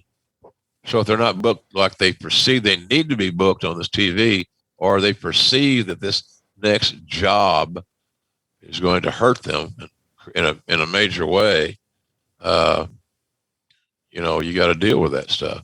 And again, they still talking off the ledge cliche again. But I enjoyed it, man. We were having so much fun, and we're allowed some creative freedom. Lawler and I had some creative freedom. There was a time there where Vince was so involved in these new characters and getting all this stuff done that he was not in our ear incessantly. He got worse, and some dealt with it and some couldn't. I was lucky enough that I could deal with it. And so I don't know why that is, but I've always said, I was raised by a guy that was harder on me than Vince ever was, and he was my father. So I toughened up. Look, I'm making good money, man. It sure as shit beats hauling hay and cutting wood in Eastern Oklahoma farm. Agree. Right? Yeah. So that's kind of how I approached it. I had a low that time. It was so exciting to see the talents. It's funny, Conrad, in that era, we had very little tardiness of talents reporting to work. Yeah. Everybody wanted to be there. They wanted to be there. Didn't want to miss a damn thing. Yeah. And the earlier they got there, the earlier they had the opportunity to talk to a writer or Vince or whomever it may be about the creative. So, we'd done a nice job in talent relations, I think, of making sure that they were paid well. They were getting their fair share. Hell, even the referees were making more money than they ever made in their life. Right. The agents, Jack Lenz had been there for frigging ever. These payoffs are the best I've ever gotten since I've worked here.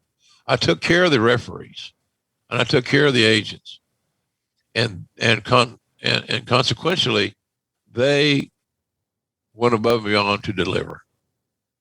And look, that's the simplest formula in the world. You know that. You pay your people, yeah, they're going to do good work for you. Yeah, it's not hard. Well, what is hard is vacating the tag team championships, and that's what Stone Cold and Dude Love have to do at Ground Zero. And here we'll see Austin cut one of his best promos ever on you and then give you a stunner. And according to the rumor and innuendo, you were supposed to be stretchered out here, but because Scott Putski had legitimately gotten hurt earlier, the stretcher wasn't ready. Do you remember this? Vaguely. I just figured if I'm going to go out on a stretcher, Vince is going to make sure somebody drops me. Right.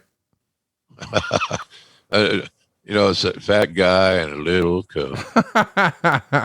Fat guy on a stretcher. He's going to the concrete. He's going down.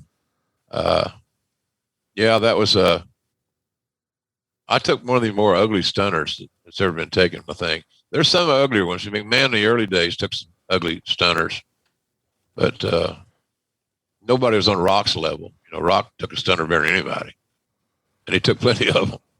So, yeah, that was it was a way to communicate the unpredictability of the Texas rattlesnake. You never knew when he's going to strike. And I think I said this on TV years and years ago. Rattlesnakes don't make good corporate pets because he'll turn on anybody at any time that he feels motivated. And that led to the mystique of Stone Cold. You never know what somebody's going to do. Hell, he was stunning. Hell, he was stunning Lillian. Remember that? Yep. Divas were getting stunned. Having a beer with Stacy Keibler and go, boom, down she goes. And the fans loved it. They loved his defiance and all that stuff. So, and that's kind of what we're trying to do with Dude, Conrad, is to find out more about Dude Love or Mankind or Cactus Jack, because we had to define all these characters. And that was not easy without help of great production and so forth. So it's funny how you look back at these things and you see how often you're creating on the fly. Yeah. This got over. That's like, you mentioned earlier about the ovation that Hangman Adam Page got at Double or Nothing, right? Crazy. Yeah. Well, to me, that tells me that AEW can do a lot with Hangman Page. Yeah. People like him, and they like his cowboy shit. They like him drinking a beer in the ring or whatever. There's a little Austin-esque. I get it. But what's he supposed to do? Drink milkshakes? Right. Make mine strawberry or chocolate or vanilla. It doesn't matter. As long as it's a milkshake. That's my weakness, man. I got to drive by the Dairy Queen every damn day, and I just have to look the other way. It's self-imposed intervention for the fucking goddamn milkshakes. Anyhow, yeah, that was it. We kept being asked questions and trying to provide answers as we went along, and a lot of that was because of how the crowd was reacting. It got us pointed in the right direction, and Mick certainly was no exception to that. Well, we know what's coming next. It's a one-off. Mankind's going to go down to Amarillo, Texas to work Terry Funk's WrestleFest. Supposedly, this is Terry Funk's final retirement. Of course, we know that's not the case. He's going to be at the next WrestleMania, in fact. But still, Mankind gets permission to come down to town and wrestle ECW Sabu. And obviously, you're probably making some decisions in this era, but anything that Terry Funk needs, no big deal, right? That's right. No doubt. Whatever he needed to make a special night more special. Mick wanted to be a part of it. Terry's Mick's hero. And I'm not going to be the guy that says, well, you can't go celebrate your hero. Right. Because that doesn't just affect Mick, Conrad. That feeling and that emotion affects others in the locker room that have like feelings toward legends like Terry Funk. And I never talked to anybody that I can recall that didn't have a Terry Funk story or didn't have a Terry Funk memory or experience or whatever. He's that iconic is Terry. And Terry's one of the top 4 or 5 all-time performers that I ever saw, period. And I'm not trying to create more controversy. Who's the best this and who's the best that and all that bullshit. But you look at his track record and his tenure and the success he had as a NWA champion wrestling heel, as an NWA champion as a babyface, at different parts of the geography fit. Then, he could do either one well. So I wasn't going to be the guy to stand in the way. I wasn't wild about the booking. That's what Terry wanted. That's what we did. And the reason I wasn't wild about the booking had nothing to do with Sabu. It had the fact that, dude, you got two very combustible, unique talents that you got to believe we're going to try to steal the show at every second that are booked. And it might be too much. I mean, I don't know how many chair shots do you need to have to the head? How many more do you need? You know what I mean? You know, they're going to go the extra mile, but I had no issues with it. Vince didn't either. I'm sure we paid the trance. We got him down there. We did everything we needed to do. And I don't know that there's even a payday involved. Big Mill worked that show for free. Wouldn't surprise me if you go back and look. Let's go to the next major moment for Mick. It's September 22nd, 1997. This is a very famous Monday Night Raw. Just to add context to what you were talking about, guys are making their biggest checks ever, even the referees and the agents. But this is the famous date where Vince waits to talk to Brett before the show. Brett shows up late, and Vince doesn't have much time, but needs to clearly convey, I can't honor that contract I gave you 11 months ago. So see if you can get your deal back from WCW. So it's the tale of, two worlds here. It's the best of times, the worst of times. Bad news for Brett. Great news for Mick Foley. He's not Dude Love here. He's not Mankind here. We see the debut of Cactus Jack in the WWF. It's the first time the company has ever ran Madison Square Garden for a Monday Night Raw. And there's so much history here. This is also the episode where Austin stuns Vince McMahon and he gets arrested. It's a major Monday Night Raw, and somehow Cactus Jack is involved. How did you guys get the green light on Cactus Jack? Vince liked it. We wanted something different for the Garden. Vince has always treated the Garden like it's a church, and I got no problem with that. You might not see McMahon in a real church, but he worshiped the opportunities to be in the Garden. And I think that's all because of his respect for his father. The Garden was the house that Vincent J. McMahon, he made it famous. One of the people that made it famous, not the only guy, but one of the people. I mean, Bruno Sammartino did as much as any wrestling person ever did to draw attention to the Garden. But something that we needed something new, something that, oh, look at this. And we already realized too that people knew who Cactus Jack was. It wasn't gonna be like a cold match. Right. So I think that's that. I remember that show. That was a great crowd too. We talked about the crowd at Double or Nothing, how wonderful they were, how they made the show. Yeah. And I truly believe that they did. And we'll always be indebted for that experience. I loved it last night as we record this. But it was special for Mick. The Garden was special for him too. He saw Morocco get Snooker do the big splash off the top of the cage, all those things. He had hitchhiked to get there, finagled tickets somehow or another, cheap seats or wherever it may be. So it was special for everybody. And I can tell you, Conrad, for me as a fan and a devotee of all the old wrestling magazines over the years, to be able to do Raw in the Garden for me was extraordinarily special.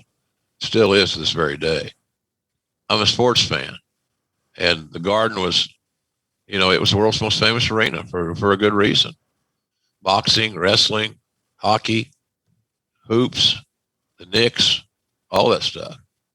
So, special day.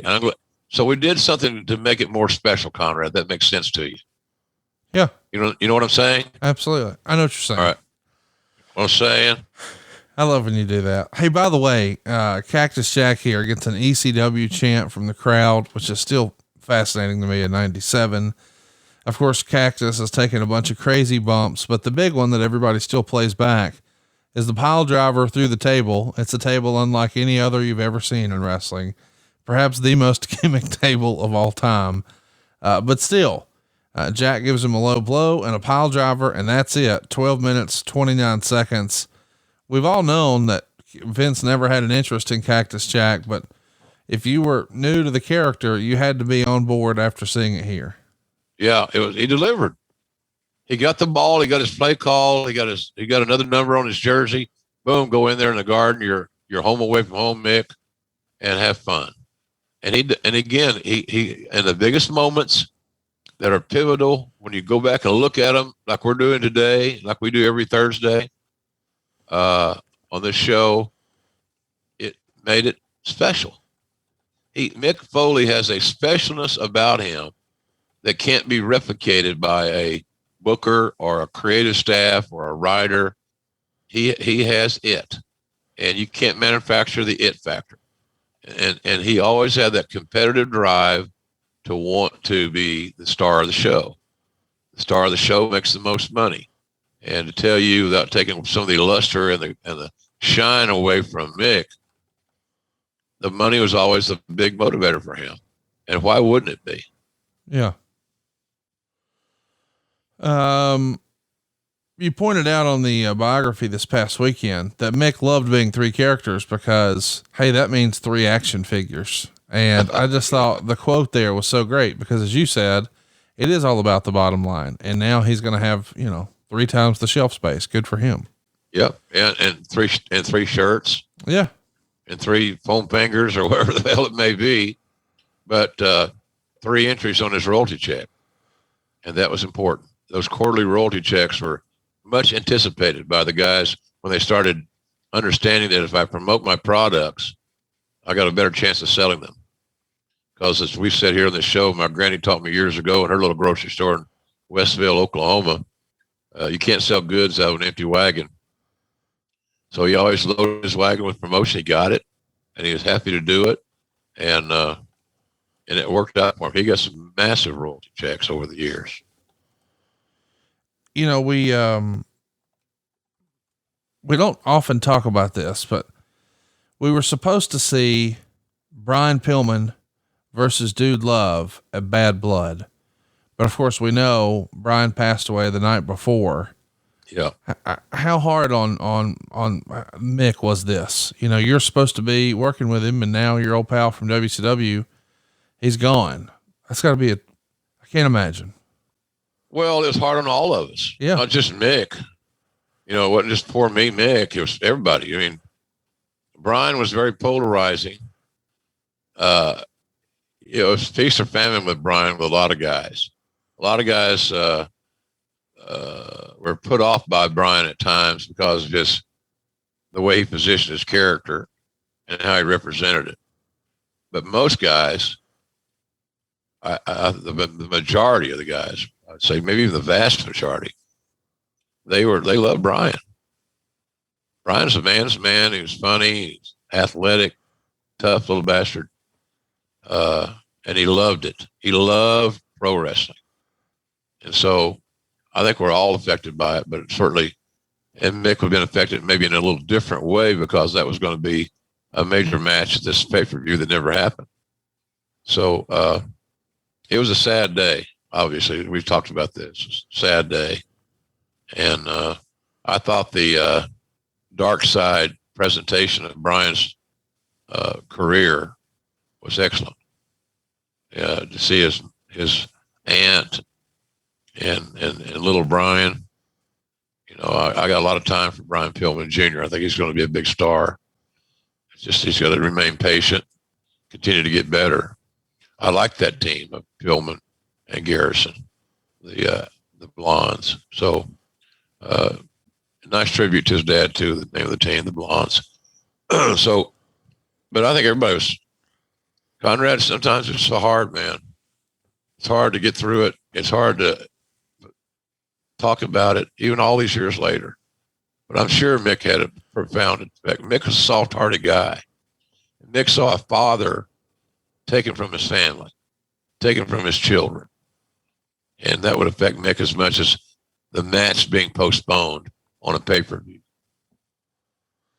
Let's do the discussion of Bad Blood, because the main event that night that does happen is Undertaker and Shawn Michaels in the very first Hell in a Cell.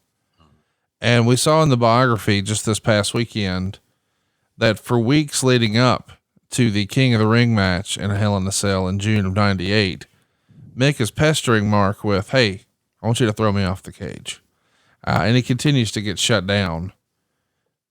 How early do you think Mick had that spot in mind? I mean, does he see a structure like that the first time and think, what if? Of course. Yeah. Yeah.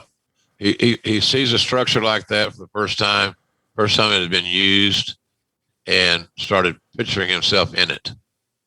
And what could I do in this moment if I'm in a Hell in a Cell match with Taker that will create an everlasting memory?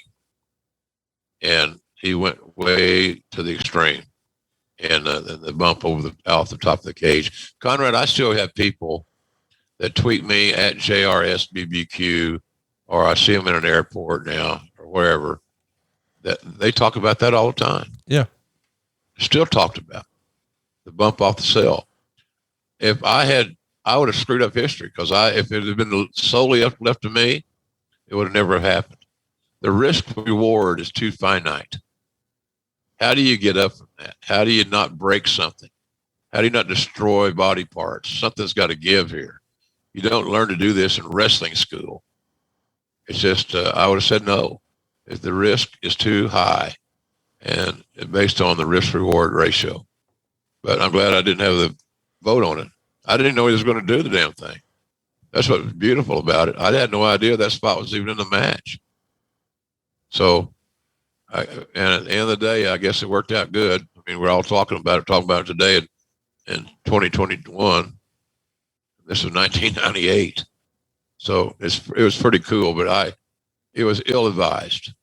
And I know with Vince, after it was over, after he gave Mick a little love, said, you know, we're never doing something like this again. Whether that is accurate or not, as time moved on, I don't know. I can make some arguments that, well, there's a few exceptions, but not with Mick in the cell. So you just can't follow it, man. You can't follow it. And it's just too dangerous. Jesus Christ, it's too dangerous.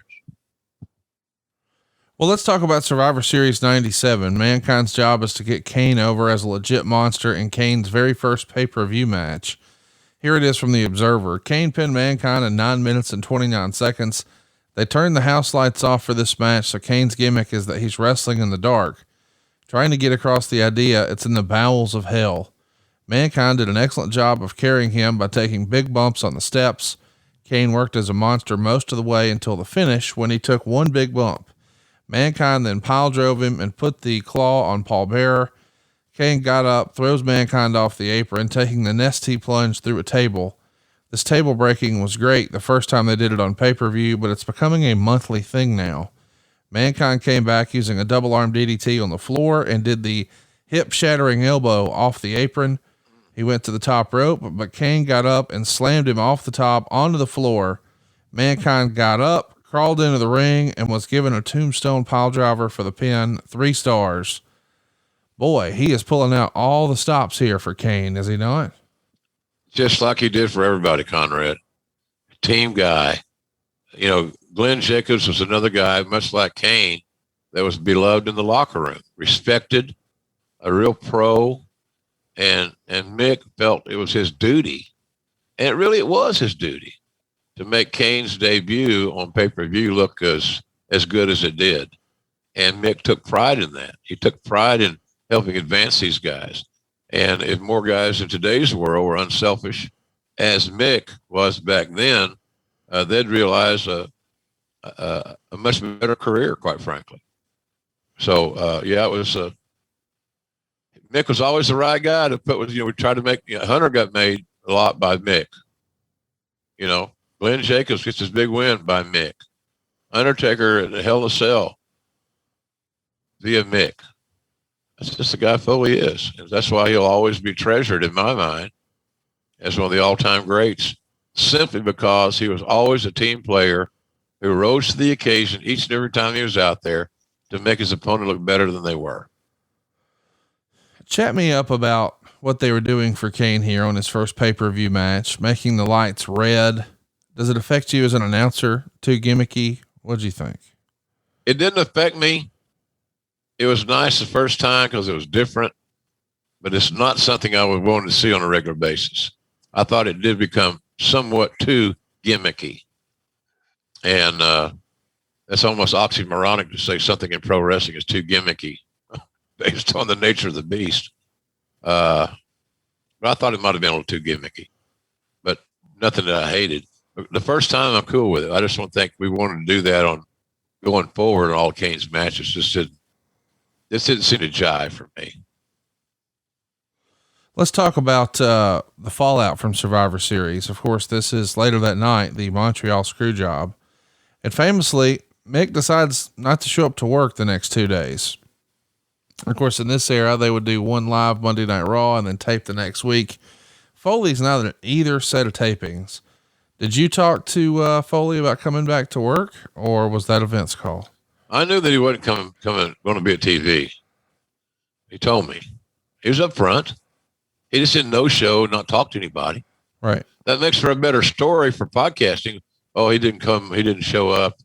Very unfoley-like, blah, blah, blah. I knew that he wasn't going to be there. He told me that. He was very upset. He had, like a lot of guys, had a great respect for Bret Hart. Why wouldn't you? One of the all-time greats, no doubt about it. Loved his work. Never saw a bad Bret Hart match, ever. I never heard of Bret Hart hurting anybody. Consummate pro. So Mick was upset of how that went down. And he told me, he said, I got to go home. I got to sort this out. I don't know what that meant. Well, what's that mean, Mick? You got to sort it out. You got to decide if you're going to stay in the business. You got a big contract here. You're making a lot of money. But that shows you his decency, I guess. He was willing to perhaps even jeopardize his money and his status and his contract, et cetera, because of a somewhat soft protest over what occurred to Bret. So I got it. But it was not a deal where, I don't think there was ever a situation where we had regrets for Mick. Mick's sensitivities and his way he approached the world and his life, we love that trait. So why now penalize him for that same trait? So he goes home for a couple of days, misses a couple of Raws. And, ironically, the world continued to revolve. Raw continued to air on Mondays. And Mick was better off that he got to go home and kind of sort things out, clean out of his head, than if he had been coming to work. So, and I had no issues with it. I really did. I know I'm old school and a hard nosed sometimes and cranky and all that shit, which is true. I'll fully admit, but I like doing things the right way. And I thought this was the right thing to do based on the human being that we hired. Let him go. And Vince had no issues with it whatsoever. And if Vince said, if the others want to go, JR, there's no harm, no foul. If they want to go home and sort through this stuff or whatever, let them. We'll have TV with whomever's here. We can make that happen because Vince had the most powerful weapon in all of pro wrestling, the old eraser. Somebody goes up, somebody's out, they're not available, but somebody else in the game. And as we mentioned earlier, and you brought it up about the guys are making a lot of money, and this is an opportunity to step in and play on a flagship program because you were at work. So I just didn't. I thought it was a little bit much to do about nothing. Not the Bret thing, not the Bret Montreal Screwjob deal, but the aftermath of that. Didn't see it being a huge deal, quite frankly. Talents are showing their respect and their appreciation for Bret the Hitman Hart. And if anybody deserves that, certainly Bret does.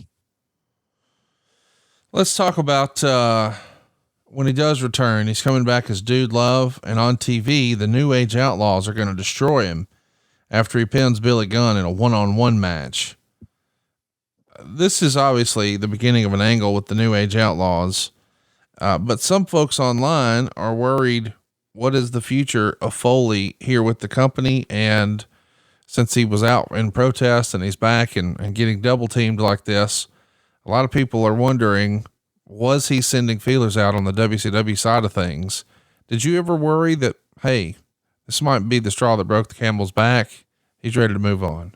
Well, how's he going to move on, Conrad, with signing a 5-year extension? How's that going to work? He where's he going to go? You're under contract. You've committed. We're paying you. We're paying you a lot of money. You're being booked a lot. All these pay-per-views we've talked about here today, he got paid for all those, by the way. Sure. And got paid good. So I don't know where he would have gone. So no, I don't think there was any apprehension. The apprehension was simply, let's get him past this and refocus on doing his work. If you need a week or two or a month, whatever, we're going to give it to you. But after missing 2 days of TV, he's back at work. But that's what he needed at that time. So I thought it worked. I thought it worked out as good as it could under the very uncomfortable situation. Well, next up, Mick gets hurt at a TV taping. It's a rib injury, and we're not going to see him for a few weeks. But he does come back right at the very end of the year, December 29th.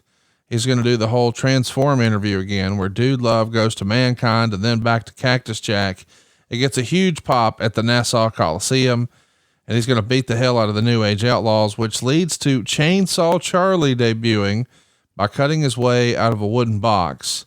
Of course, as Jim Cornette has told us, anybody who comes out of a box is instantly over.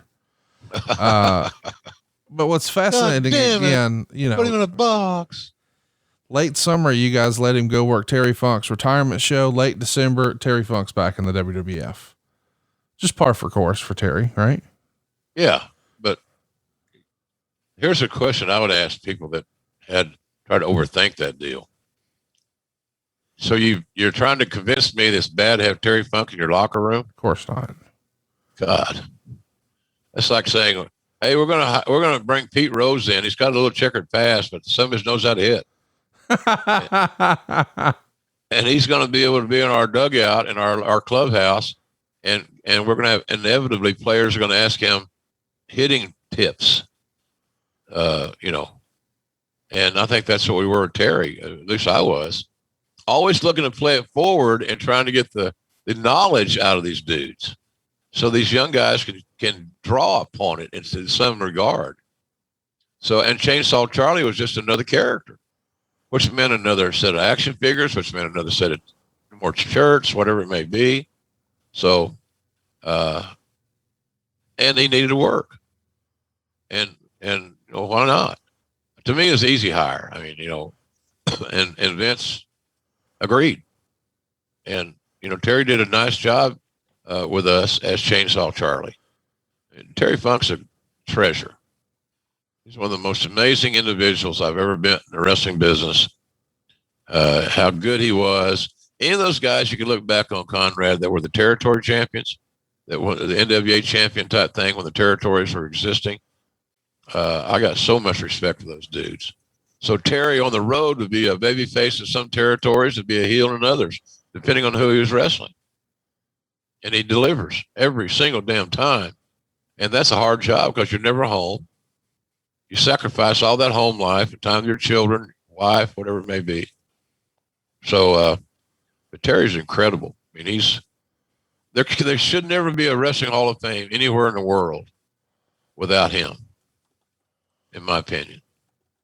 He would be what you would build a Hall of Fame roster around, a guy like Terry Funk, and his brother Dory, for that matter.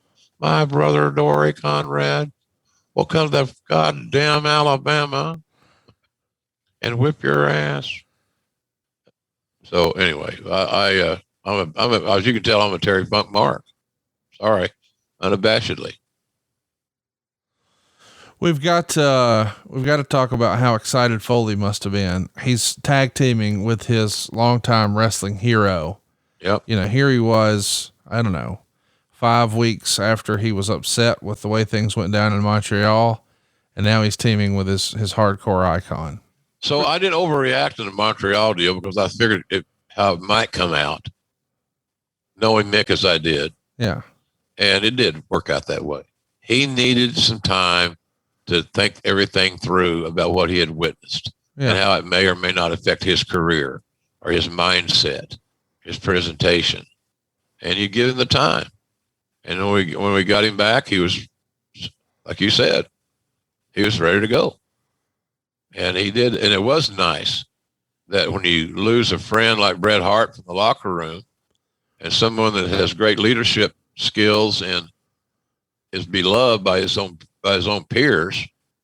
One nice thing about this deal is good catch there, is the fact that Mick was reunited with Terry, and you know that's going to make him happy. So that's kind of how we looked at it anyway. Let's mention that we've got a big show coming next week. We're going to be talking about Magnum TA.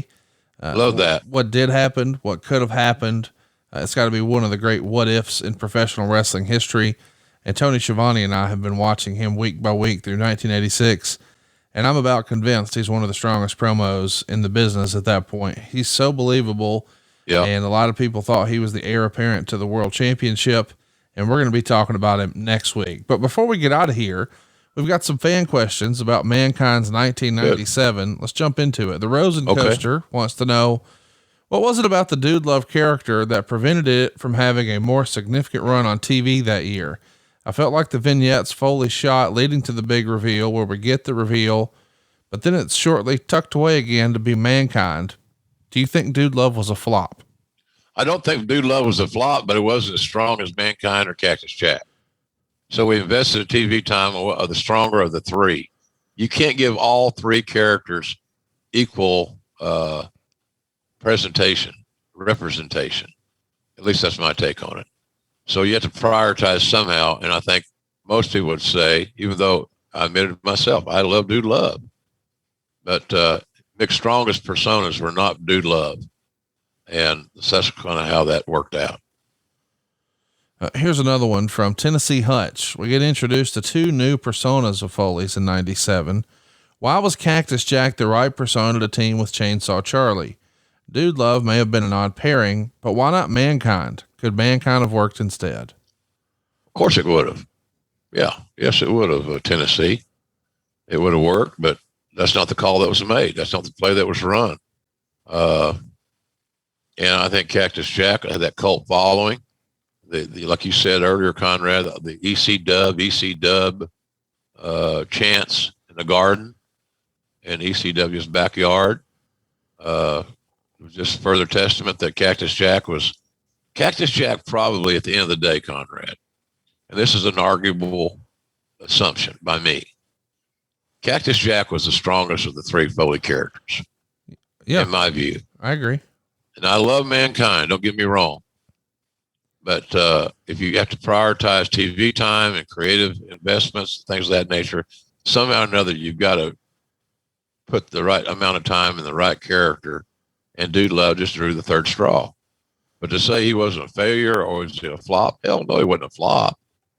But he's competing with himself. Mixed representation of Cactus Jack and Mankind just were stronger in the eyes of the decision makers, namely the old man, Vince McMahon, that we're going the right direction. And I totally agree with that. Here's one last question, and then we'll wrap this week's up. Andy wants to know, do you think that much of Foley's work in this era gets overshadowed because of his King of the Ring 98 showing? While it's great he's being celebrated, a lot seems to be missing from just how great Mick was. I think that's an excellent point. You and I have talked a lot about how in recent years, I've started to appreciate more and more that Foley should be in that Rushmore conversation because he was great as a commissioner. He was great as Cactus Jack. He was great as Mankind. He was great as Mick Foley. He's written all these books. He's done one-man shows. I mean, he is a Renaissance man of wrestling. And, no doubt. And I think when people talk about his career, a lot of it just gets boiled down to, remember that time he got thrown off the cage? Yeah. And it almost feels like how, and you and I have talked about this a little bit, but anytime I see James Gandolfini in anything else, I'm like, I don't believe it because he's right. Tony Soprano. Bingo. He did Tony Soprano so well that I won't accept him any other way. And I almost feel like in hindsight, we forget about everything else that Gandolfini did. And I almost wonder if that's the case for Foley. And it's just all about King of the Ring and Hell in a Cell. As much as I love James Gandolfini's work on The Sopranos, I'm a big Sopranos fan. The first thing when I got my iPad and when someone showed me how to download content you know, when you first get the music app, you got to have that. Then you got to subscribe, you know, drag this, click there, you know, subscribe here, add your password, you know, blah, blah, blah. The first thing I downloaded video wise was two things. And I did them on the same day. One was The Sopranos entire run and Deadwood entire run. Al Swearingen. Yeah, I love Al Swearingen, you cocksucker. Sorry, folks. Sorry, I shouldn't have said that. But those guys, and I've seen Al Swearingen in many incarnations since, and my mind goes directly to Al Swearingen. Of course. Ian McShane and one of my good friends, Earl Brown, played Dan Doherty, is heavy, and I'll put up Dan Doherty's fight with the major or wherever he was, the colonel, whatever the big hitman for the oil the gold guy, the Gerald McRaney's heel character, which is great. But when I see that was one of the best fights ever on television. You know, I always revert back to my old school deal where John Wayne had that classic fight in The Quiet Man with Victor McLaughlin. Yeah. But the fight with Dan Doherty and the big bastard, you know, was great. And I like I said, Earl and I are good buddies. Earl's a big wrestling fan, originally from Kentucky, so he saw a lot of wrestling, a lot of territory wrestling, and he'll tell you that some of the psychology of that fight came from watching pro wrestling. That's cool. Yeah, it is cool, and he's a good guy. We keep in touch still, and Earl's staying busy, a good dude.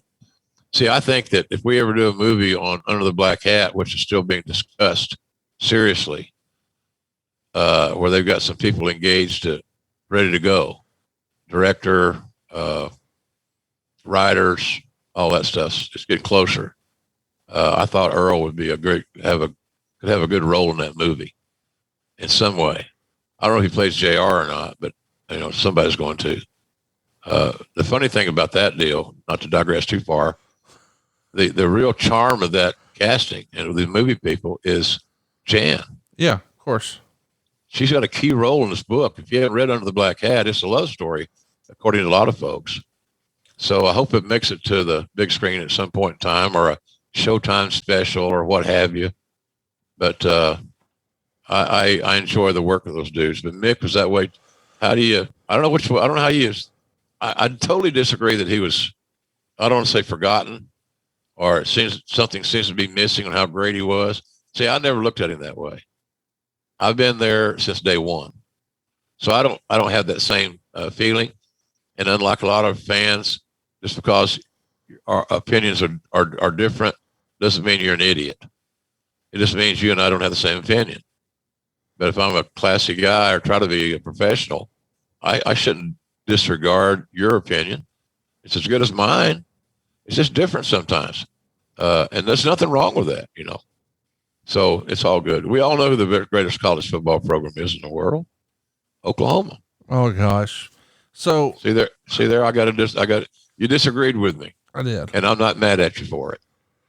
What else would you say? You say exactly Alabama. Of course. And more people will agree with that than my fanboy theory of it's all Oklahoma all the time, including my coffee mug. Chat me up. Just see people just sort of gloss over Foley's efforts in this time period and strictly talk about the cage match. They shouldn't, but a lot of them do, because the cage match was so sensational. The Hell in a Cell you're referring to. I think it's hard not to think about the Hell in a Cell in June of 1998, because it's embedded into the minds of fans globally. You know, we've done, you know, when you and I were in the UK, yeah, we did 3 shows over there. They're all very successful, thank God, knock on wood. But I got those questions every night. What did you think when you saw Foley go off the stage? Did you know, or How'd you prepare? Did you have something written that you were going to say? Shit, no, I didn't have anything written. I didn't know they were going to do it. So what you heard was real in that respect. And that's what made, I think, my contribution, small as it may be, effective, was because you heard real JR. And I wasn't working you. I did, okay, I'll say this, you say that. Good bullshit. That's not how you broadcast. So anyway, that's how I look at that deal. But I think you can't judge Mick just off of 1998's Hell in a Cell massive bump. He's too good for that. But that bump was so monumental and so significant that how do you forget it? Right. How do you not factor it into anything you want to talk about Foley? Well, next week we're talking all about Magnum TA, but we hope this weekend you're going to be talking about jrsbbq.com, because you guys right now are delivering a couple of different great sauces. You got Main Event mustard, you got Chipotle ketchup, something for everybody over at JR's BBQ. Am I right? Yes, sir. You know, and I'm tasting it. As a matter of fact, I'm going to taste it today. Omaha Steak sent me a great package, which I really appreciate. I'm sure you got one too. I love Omaha Steaks. They've never disappointed me on one order. And so I'm going to use our new seasoning. Ooh.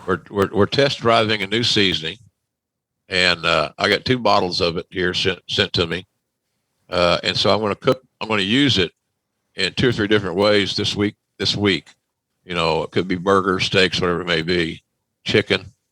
So that's almost ready to be, once I sign off on it, and I got to eat it first. I got to make sure it's what we want, or what I want, and I'm picky. That so we'll be getting that launched. I'm saying within the next 2 or 3 weeks, and then we won't be out. We were having trouble keeping it in stock because it's a great product. You've sung its phrases many times, but just the manufacturer couldn't keep up, and the COVID scenario really affected them more than a lot of our manufacturers. So the seasoning is going to be it's being tweaked a little bit, not much, and I want to be able to eat with it and say it tastes exactly like the original. So, and that's kind of where we are. I wanted to make it a little bit healthier. I thought it might have. I don't want to have too much salt content. Yeah, there's a science behind this bullshit, quite frankly, and I'm feeling my way through it. But that's good. We found those cookbooks. I think we sold them all. Oh, good for you. I signed a bunch of them this weekend during downtime. So it's business is good. It's the grilling season is here for you guys like you and me. We grill year round because we love it. Yeah, it's healthier eating. You're not deep frying or frying this. And even though I ain't gonna pass up something fried like catfish or something, but I can fry some catfish and I can use that seasoning on it. And I got a whole new ball game. So jrsbbq.com is where all that's at. We got some new, worked with Box of Gimmicks and got some really cool, really high level, mule mugs, mule glasses, cups, the 10 cups, and they're beautiful. So we're taking orders, pre-orders for those now. And that's a really neat deal. So it's just kind of fun to, do some things. I got a new t-shirt design. I sent it out on Twitter. It says Slobberknocker AF. And I think that's going to be a seller. It's different. And people are disappointed seemingly, but I can change that. The colors are not crimson and cream like the Sooners and the Crimson Tide. It's a little different color scheme. So we're having fun right now, Conrad, and people are finding us. It's funny how we find that people don't always automatically know where we are, who we are, what we got to sell. So I simply say, look, it's jrsbbq.com, and it is costs nothing to look. So log on, take a look, and let us help you. And we'll promise good customer service, and we promise a good product. And we promise to get all these shows we're talking about early and ad-free over at adfreeshows.com. And we're excited about bringing you next week's episode on Magnum TA right here on Grillin' JR. with the voice of wrestling, Mr. Jim Ross. Thanks, Conrad. Thank you guys for tuning in. We really appreciate you. Your support's overwhelming. Makes me feel better about being in this business every day. So we appreciate you. Have a great week. And Conrad, I'll talk to you next Thursday morning. Looking forward to it right here on Grill and JR. Hey, it's Conrad Thompson. Thanks for checking out the podcast here on YouTube. Be sure to hit the subscribe button and the notifications bell so you get a notice anytime we upload some new content. And go save yourself some money right now. If you're in a 30-year loan or you have credit card debt, it's not a matter of if I can save you money. It's a matter of how much. Find out right now for free at SaveWithConrad.com.